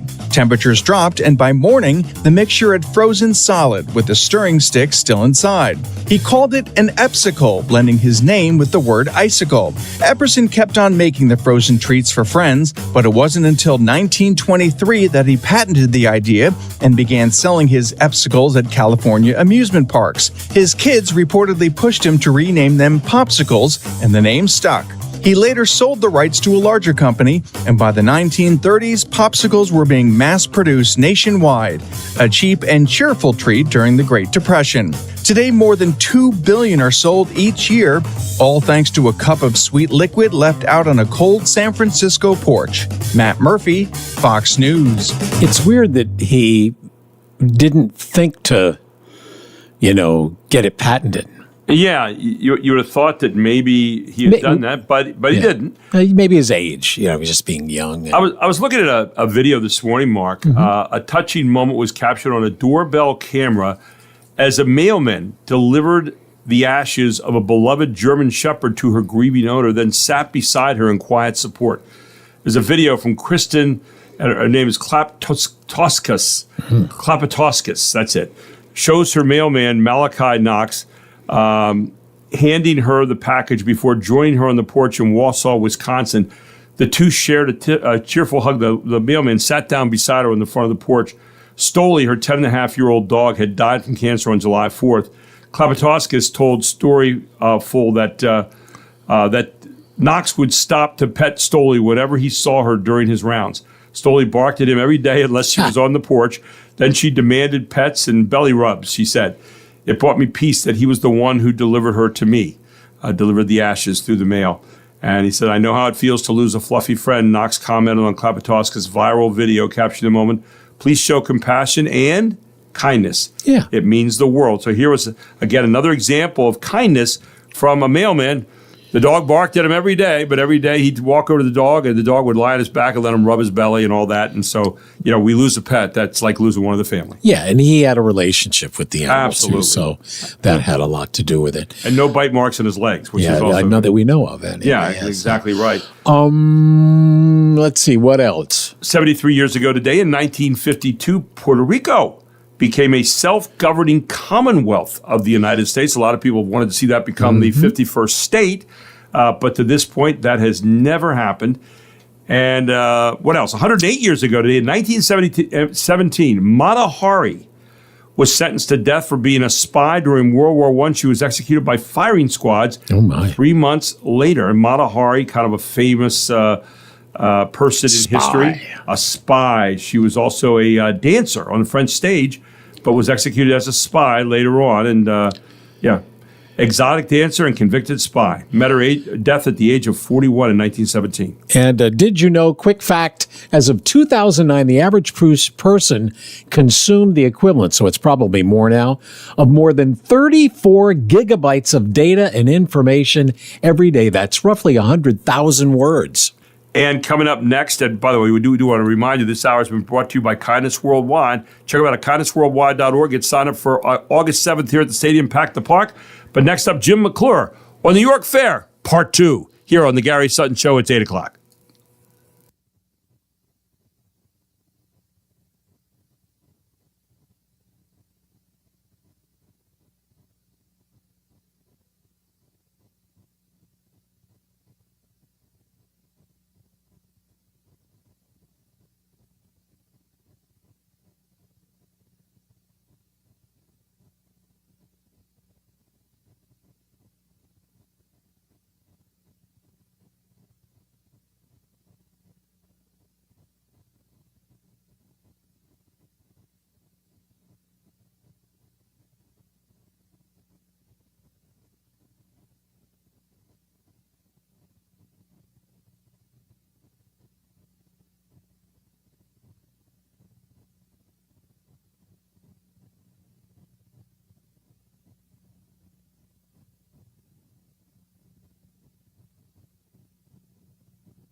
York's only local show is back on its new home on York's only local station.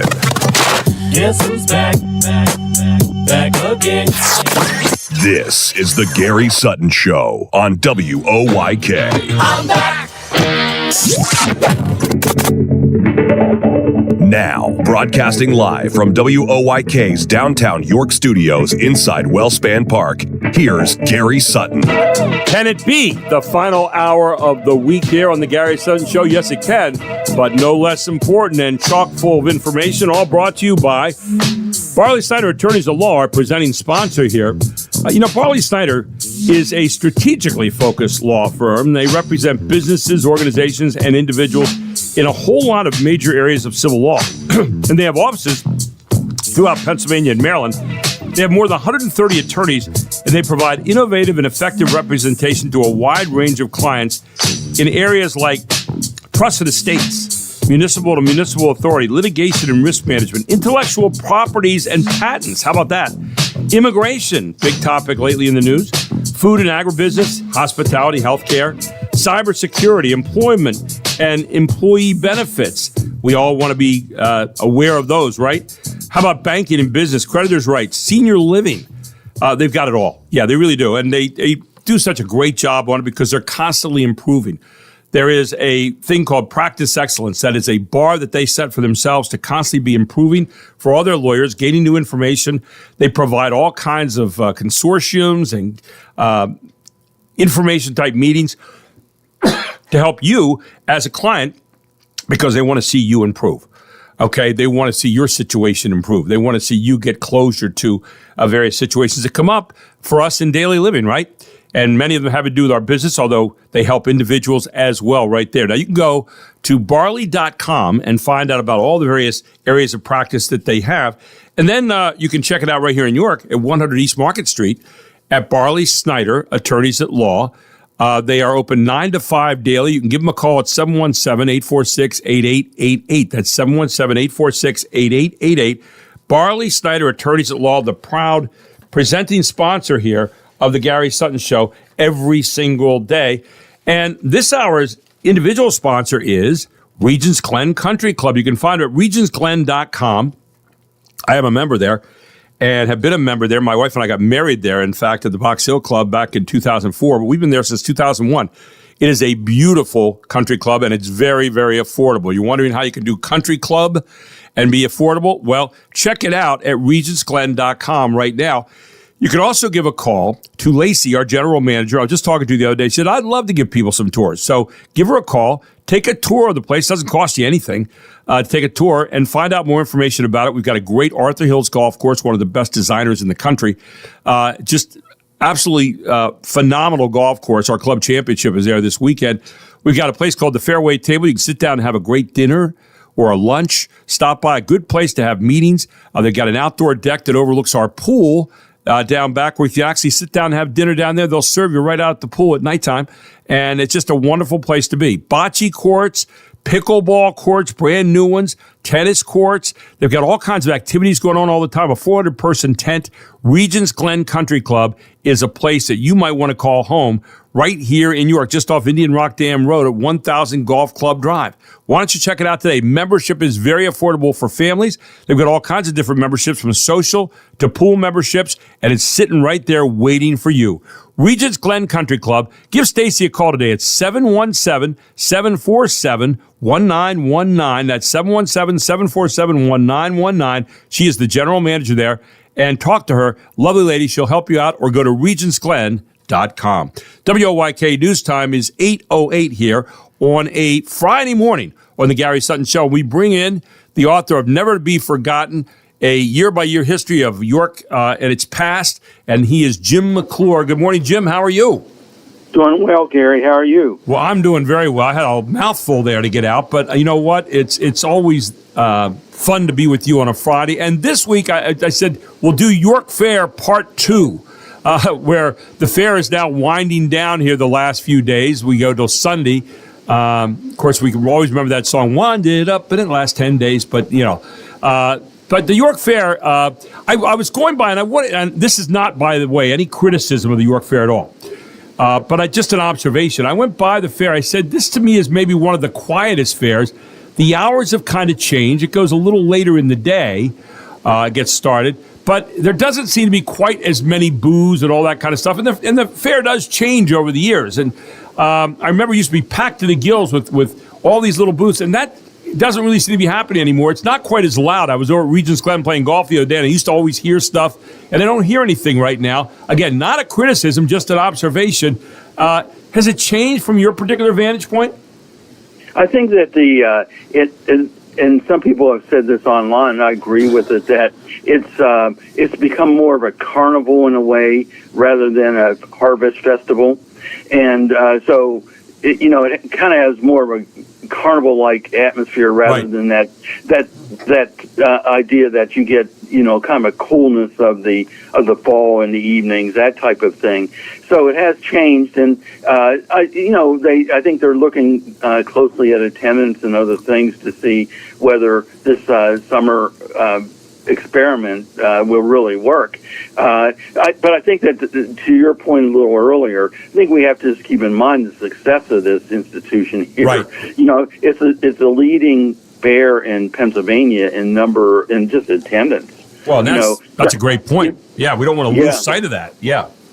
And it's in the top 3 in visitor spending. Wow. I think it's more than 20 million in a year. And the other statistic, which is really impressive, is it's in the top 3 in operational spending, which is the amount of money they pay vendors and people that do work there. So we always got to keep that in mind. Yep. But what they're trying to do is to reinvent themselves. The attendance was declining before COVID. And so they're trying to do something to right that, and that's why they changed to summer. And that there's this belief there that there's a COVID hangover still. That we haven't emerged from COVID entirely, and that's why the attendance hasn't recovered since COVID. Although the attendance has come back. I mean, the attendance is up and way back since the year they had to cancel for COVID. But it has come back now. It's moving in the right direction from what I'm seeing on the articles, the numbers out there. Is that right? Yeah, there's one year over year, 2024 versus 2023. It was up 14%. So that's why this year's attendance is really going to be important. Can they replicate that? The fair's under new management, and and they really worked to get some big acts in because they can.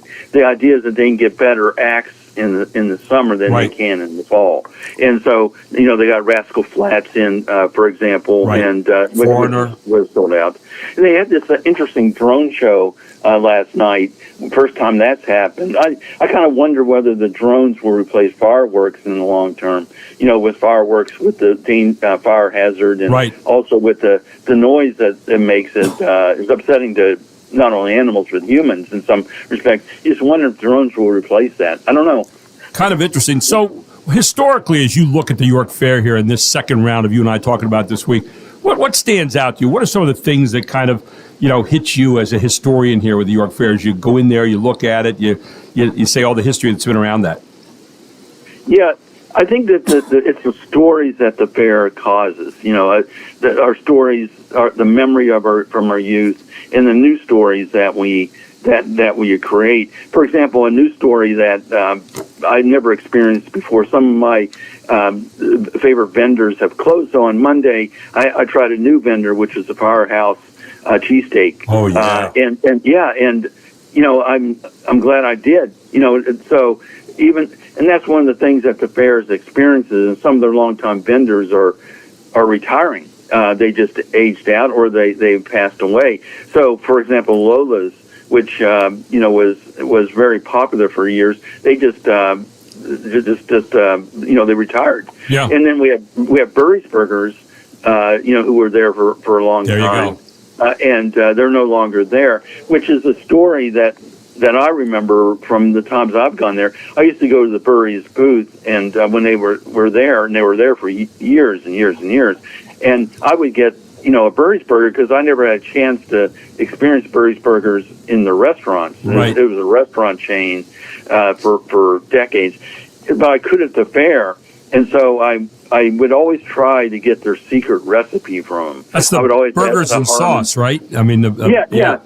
It's tomato sauce, and they always claim there's always the claim that there's a secret recipe that makes the sauce different than others. So I went so far as to the recipe has been published in the paper, and and they say no, the secret isn't in there. But I went so far as we had burries with that recipe here at home, and it tastes like it did at the fair. So so I don't know if that secret recipe is really that important, but that's the type of story that the fair creates. It creates a sense of fun and adventure, and that'll always be with the fair if we look for it. There was a place like that I used to go to. It's not been there now probably about 15, 20 years. Was Hummel's Sausages. It was over near the bathrooms there. It's a terrible way to have to remember it, but it was Hummel's Sausages, and they made the best smoked sausage, and that was the only place they ever did it. They got together during the year, and Hummel's had the sausage, and then they eventually discontinued being there. But that was a sad day for me because Hummel's was a great place. There's a place called Mary's Steaks, which is still there, and they make what's neat about it, it's this little square booth right in the middle of the midway there, and they make these wonderful little sandwich steaks that are fairly thick, and Marty Ness and his family operate that, who I know. But you know what's neat? They have these little round stools sitting around the outside of this old wooden square thing that's been there for years, and you sit down and you have your steak, but you also make some new friends. You start having conversation, and that is one of the things I think the fair really engenders, is this idea of conversation. You see friends, you bump into people you know. You're sitting down at a little place like Mary's, and you just start to talk to somebody. How you liking the fair? What you know? It just seems like a great conversation starter right there. Your thoughts on that, Joe? Yes, absolutely. And you can talk to the vendors and who are there, and you really can develop a relationship with them. One of the things I did this year, talk about creating stories, is I haven't had Bricker's fries in 5 years. Right. And they're of course there in mass at the fair. So I said I'm going to get a Bricker's fries. I'm just going to see how, because there's other great fry makers, fries makers, JR Fries, for example, in Central Market. So I thought I'm going to try them and just see what this is all about, because I couldn't remember, and they were really good. I tried some with ketchup, I tried some with vinegar. So I mean that's the type of fun that that you can have at the fair. Jim, can you stick with us for an extra segment this morning? I'd just like to pick your mind a little bit more on the fair, and I want to ask the age-old question. And it's going to be this. Now, you've told us a few things that you've tried the fair this year. What is Jim McClure's number one reason for going to the fair? We're going to find that out from one of York's historians here, Jim McClure, who's joined us. Don't forget to check out his book, Never to Be Forgotten. And you can find it at Brown's Orchards. You can find it at the York History Museum, which you haven't visited yet. Get down there, right there at the corner of Pershing and Philadelphia Street. But when we come back, you are going to find a question that people have been asking about for probably many years. Jim McClure's number one reason for going to the York Fair, all here on the Gary Sutton Show on WOYK.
And a swing and a line drive, right center field. This could be it.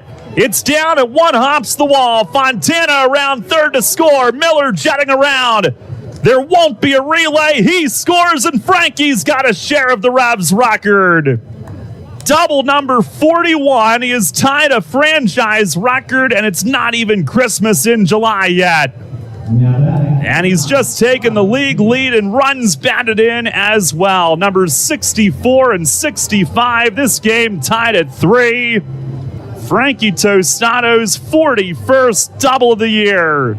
Well, the Revs with some hot hitting right now, but not enough last night as they lost 9-7 to Staten Island, who they've been having trouble with this year. They've lost a number of series there. Tonight, they return home to play another island, the Long Island.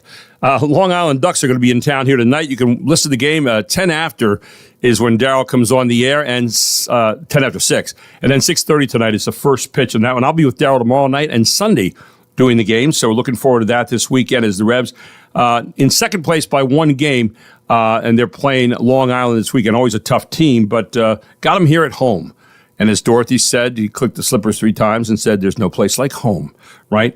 Anyway, welcome back to the Gary Sutton Show on WOYK. And with Jim McClure, and I think a waiting world needs to know, Jim, over all the years, what has been the number one destination for Jim McClure when you go to the fair, rather? Well, there's multiple reasons, but, and I could just say, and it's true, that I go there if you're going to be right about the fair, you need to be current on the fair. You can't write about the fair and not go to the fair. You have to understand the fair. Right. So, I mean, that is, but quite frankly, the main reason I go there is to eat. And like most York Countyans, right? Yeah. And I've been on a bit of a venture in the last couple of years because my favorite vendors, Joe Burry's, for example. Right. One time there used to be that Joe Burry's there'd be 2 stands, different places. So I would go to one of the stands and have a Joe Burry's burger there. Then I'd go to the other stand and I would try to compare them. I even wrote about them, and and really there wasn't a big difference in the taste. They were both delicious. Well, the one thing that people forget about Joe Burry's burgers is you got to have the onion. Right. And, they can't dice it, scubby, not onion slice. So anyway, and also I had a long time place I would go would be, there was a chicken, barbecue chicken stand right in the middle. I know exactly what you're talking about. And you'd always hear that guy on the microphone talking about it too, right? Yeah. It was $10 for a half a chicken. Yes. And, you could sit in that cool tent and it was just great, but it's no longer there. So now I've been on kind of this journey, and it's been a good journey this year. I talk about Firehouse Subs, and I had the choice about going there or going to York Potato, the loaded potato place. Oh yeah. And I had to choose one, and I chose.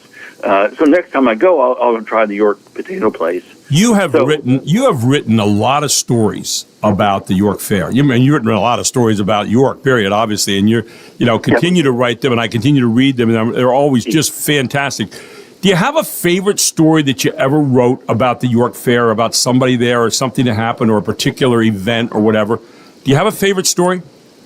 Yeah, and this was a story that someone else wrote, but I kind of brought it into something that I wrote. And this was when Sonny and Cher were here in 1972, and they were at their height of their fame. And there was a girl about the age of their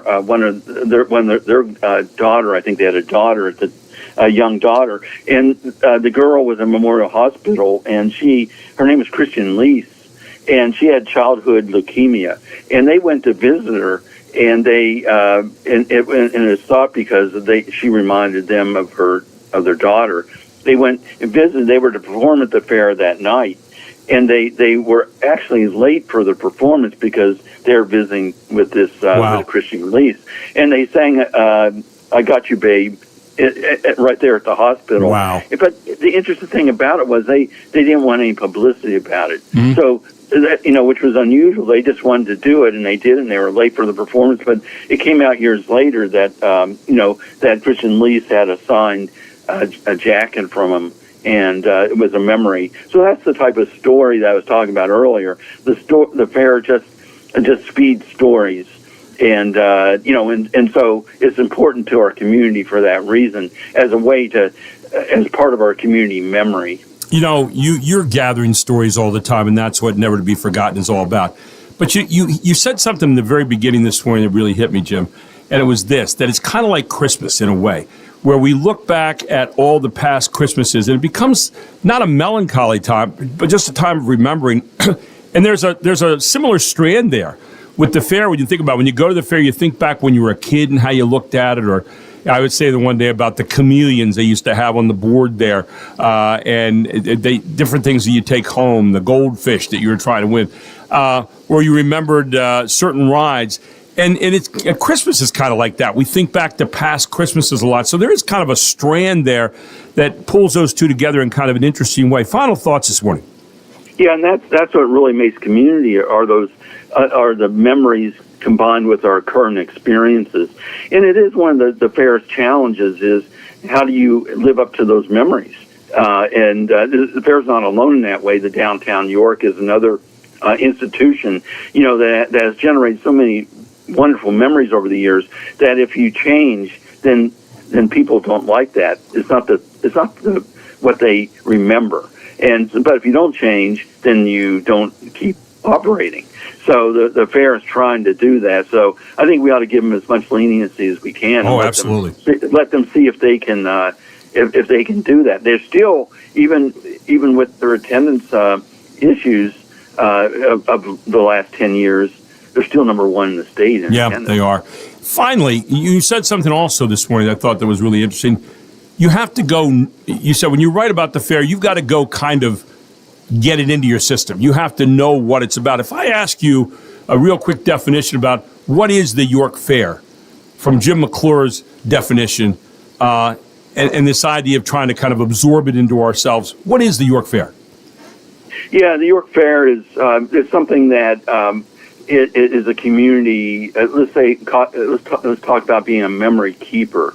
It's something that generates memories and thereby helps form community. If we didn't have the fair, a part of our community, a big part of our community would be missing. Yeah. And so we need these institutions like the fair and downtown York. They're part of the community fabric. And so if they start fraying, we have to sew them up. And one of the ways we can sew them up is by going and supporting the fair. Yep, exactly right. Great way to end it this morning. And it's a unifying thing, whether you're in the county, the city, wherever you might be. It brings people together. Jim, where are you going to be? You're always out talking somewhere on a panel somewhere, giving a lecture or a talk somewhere. Where are you going to be this coming up?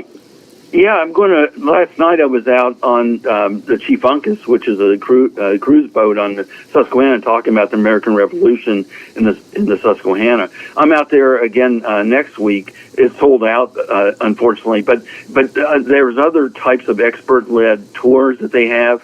Plus, they have other tours, just excursions, where they have narration as well. So, I would just recommend keep track of the Chief Uncas. It was my first time out on the Chief Uncas. It's a 1912 tour boat. Beautiful boat. Battery operated. Just a great experience. So if you have an opportunity, I'm sure I'll be out there again whenever you can sign up. And, so keep track of that, and I hope to see you there. And don't forget to pick up a copy of Never to Be Forgotten, Jim's book, 275 Years of York History, down at Brown's Orchards Market, or you can go to the York History Museum and find it there right at the corner of Pershing Avenue and Philadelphia Street. And if you haven't been there yet, that's a great reason to go in the York History Museum and visit. Jim, always great having you. Thanks for the extra segment this morning. Really appreciate it, my friend. And next week, what are we going to be hitting? Yeah, there's a couple things. We can do a more fair wrap-up if you want, or we can also talk about there's a great movement in the Jewish community to understand its history. We'll do both. We can talk about either or both. We'll do both next week. We're looking forward to that. Have a great weekend, Jim. Thanks so much. Thank you, Gary. Jim McClure here on the Gary Sutton Show, York County historian. Don't forget this hour being brought to you by Regents Glen Country Club. Check out Regents Glen today. You can call them at 717-747-1919. Ask for Lacey, and she will take you around and give you a great tour of Regents Glen. Golf course, the tennis courts, the pickleball courts, the pool, the fairway table where you get a great meal, the bocce courts, the 400-person tent, the whole deal. And it's all very affordable right now. You can be members of a country club, and there are a lot of different kinds of memberships that are very, very reasonable. Regents Glen Country Club. Check them out at regentsglen.com. WOYK News Time is 8:30. When we come back, Dr. Nick. We'll talk to him and see what got on his mind this week as he joins us here on the Gary Sutton Show on WOYK.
Sounds like Chicago coming back here.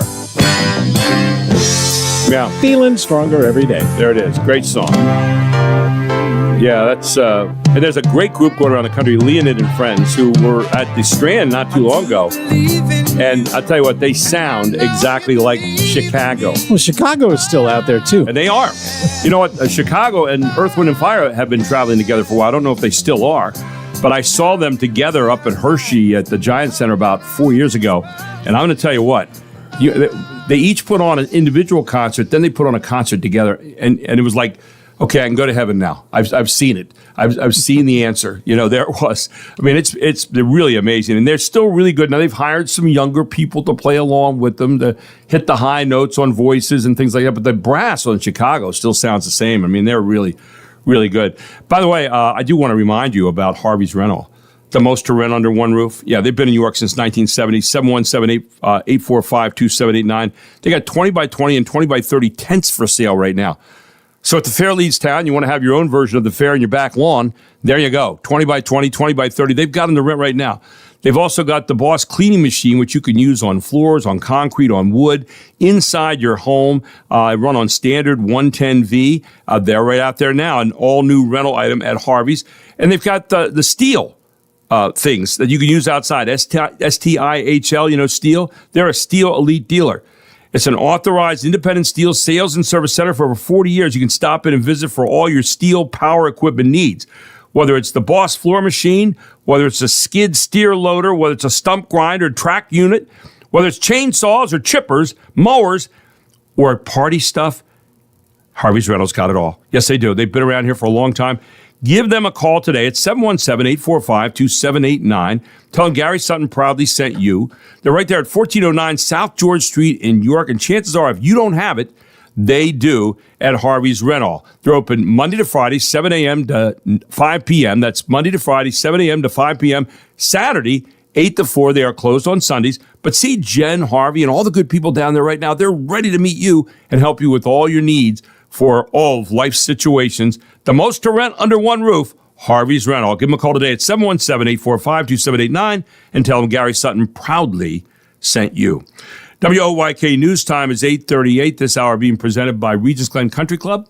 And give them a call today at 717-747-1919 for a free tour and find out how affordable country club membership can be for a pool, for a golf course, for pickleball courts, for tennis courts, for bocce courts, for parties. It's all right there. And activities galore at Regents Glen Country Club. Call today and ask for a tour with Lacey, and she'll be glad to do it. 717-747-1919. She is the general manager, so when you get to that prompt on your call, just wait, call her, and she will be glad to talk to you.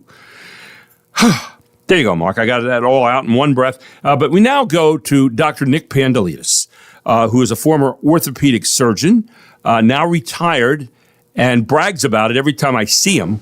I saw him the other week over at South County Brewery, and he made a big point of kind of just putting in my face that he was retired and, he can go anywhere he wants to, whenever he wants to now. So there, Gary, take that. Good morning, Dr. Nick. How are you? Well, when you become my age, you can retire too. You know what? I might have become your age. I'm not sure. I'm not sure because I don't know how old you are. You've never told me that. You've never, unveiled that to me. So I have no idea how old you are. You still look very young and in shape and all that. Well, in my brain, I'm 26, but in actuality, I'm 66. So when you get to your age, you say, okay.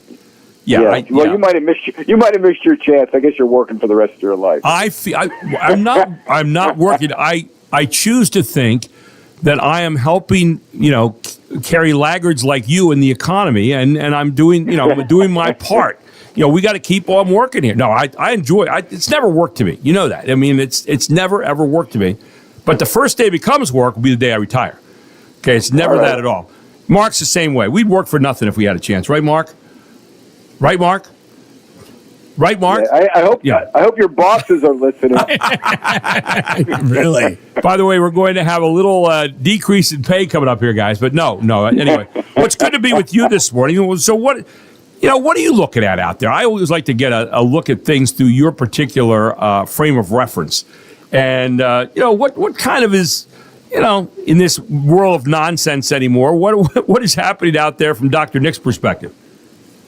Well, I mean, overall, it seems like things are going pretty smoothly. There's this nonsense about the Epstein files that kind of goes on, and the love affair counted caught on the video cam at that concert. But otherwise, I mean, it seems like the economy is growing, and And I've been pleasantly surprised. I mean, for what I guess it just depends what the media focuses on. But I mean, you know what's interesting? Go ahead. You just mentioned something there, that the economy's growing. And in a lot of ways it is. But then, we have guys that say, well, the inflation's still going up. And a lot of Americans in the various polls that I'm looking at right now are saying, we're not feeling it.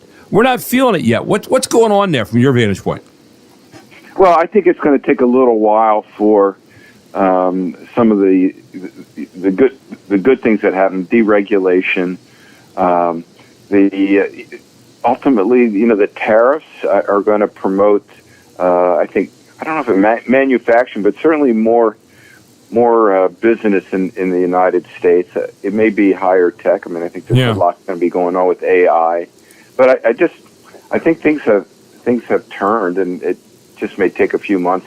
A few more months before the average person feels it, but it's hard to know. Let me ask you this question, and you really set some good fertile ground here for me. So, do you think that Trump does too much in terms of putting stuff out there every day that doesn't allow people the chance to, if there is improvement in the economy, if there is improvement in inflation, if there is improvement in what's going on with our lives, that we don't really get a chance to see it because there's so many pie plates all spinning at one time, and we're kind of, I won't say delirious, we're kind of dizzy by all that. In other words, there's so much crap out there every day that you can't really say, well, I don't really feel that. I haven't had a chance to really focus on that. Do you think there's any validity to that at all? Your thoughts? Well, I think it can be confusing to watch, but ultimately, it's how it affects your life. But I do think, the pace that he's been moving at, and I think it's almost what you have to do.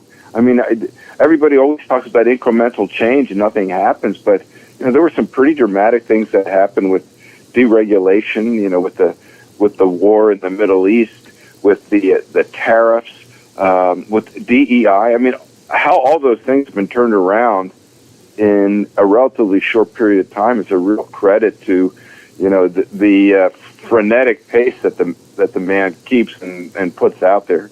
It certainly can be disorienting and difficult to follow, but it's in retrospect it's been impressive, and I have to say I'm kind of surprised how well it's gone. Well, I do think you have to give it an A+ for going after a lot of things and work. On the other hand, a lot of what he does, he'll say something one day, and then the next day it's like, well, maybe not. Maybe we're going to do it this way.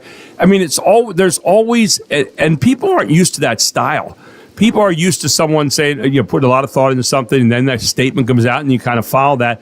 With him, not so much. It's more like, this is what I'm thinking about today. Oh, this came up since then. Oh, we're going to change the date of when the tariffs are going to go into operation on August 1st, but we might negotiate some deals in the meantime. And I think for the regular person out there following along, they're going like, what are we doing? That's kind of what happens sometimes. Your thoughts on that one? Well, I think it looks like madness, but then good things happen. And I'd like to think that there's a method to his madness. So, the initial trade stuff, the stock market fell, and everybody was saying he was blowing up the economy. And then, several important trade deals were made that were, benefited our country. And so it's hard to believe that, in all the different contradictory things that he might say or how he goes off in different paths, that there's actually a method there. But I think partially there is, because it just seems like they'll come out and say, this was a bad thing, and then the press will say it was a bad thing, and then 2 weeks later, the war's over, or the trade deal's been made done, or the universities. That was a huge thing.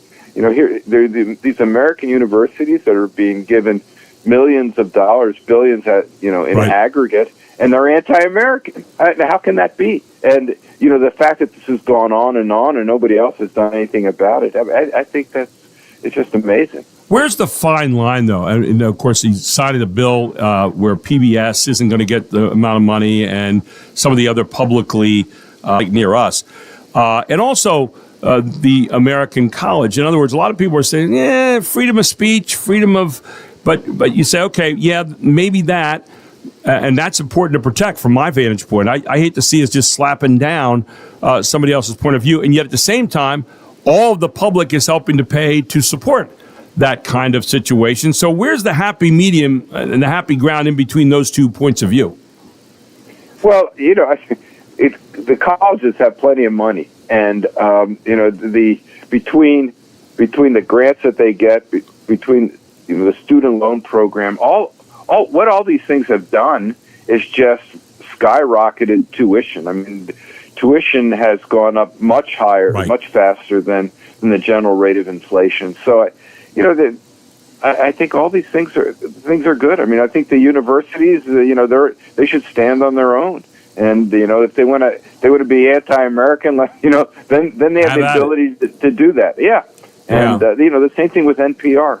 I mean, NPR's had plenty of terrific programs. I think they'll get along without it. And and then they have to. I mean, that's the other thing. Then they have to answer to the market. If the majority, I think the majority of the people in this country, don't like to hear about bashing America. That's not to say we can't be critical of decisions that are being made, but in a sense, the colleges or the radio stations didn't have to respond to what the public thought, right? I mean, because they're not their customer, and it's sort of like the same thing in healthcare. For lots and lots of reasons, the patient is not the customer; the insurance company is. So, so the system is not as responsive as it should be. There you go. To be continued. Thank you, Dr. Nick. I appreciate you taking time to do that today. And what are you doing today? You going biking or anything like that? No, I've got just a little bit of work to do. Our church is working on trying to create a school, so I'm kind of involved in that. Oh, very nice. So, my son-in-law and I are working on a business that I'll tell you about sometime. Okay, so you're not totally retired, so you're getting drawn back in a little bit, is what you're saying. Well, I mean, I'm trying to be a little bit productive. I shamed you this morning is what I did. I'm not working at OSS. There we go. Yeah, well, so I shamed you into wanting to get back into the economy with Mark and I and start doing your fair share, right? Absolutely. I don't want to sit here on a bike and, yeah. Yeah, I got you. Anyway, always good talking to you. Thanks so much for being a good sport of this whole thing. Anyway, great to talk to you. Have a great weekend. We'll catch you again next Friday, okay? Looking forward to it. Thank you, my friend. Take care. Dr. Bye-bye. Nick Pandelitis with us here this morning. Do you think we shamed him into getting after a job there, Mark? I don't know. I doubt it. I have a feeling he could end up being our boss. Probably. Yeah. Well, that'd be frightening. Oh, my Lord. Every day. Anyway, we'll take a break. We'll come back with more here on the Gary Sutton Show, where it is 8:48 on a Friday morning.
the Doobie Brothers?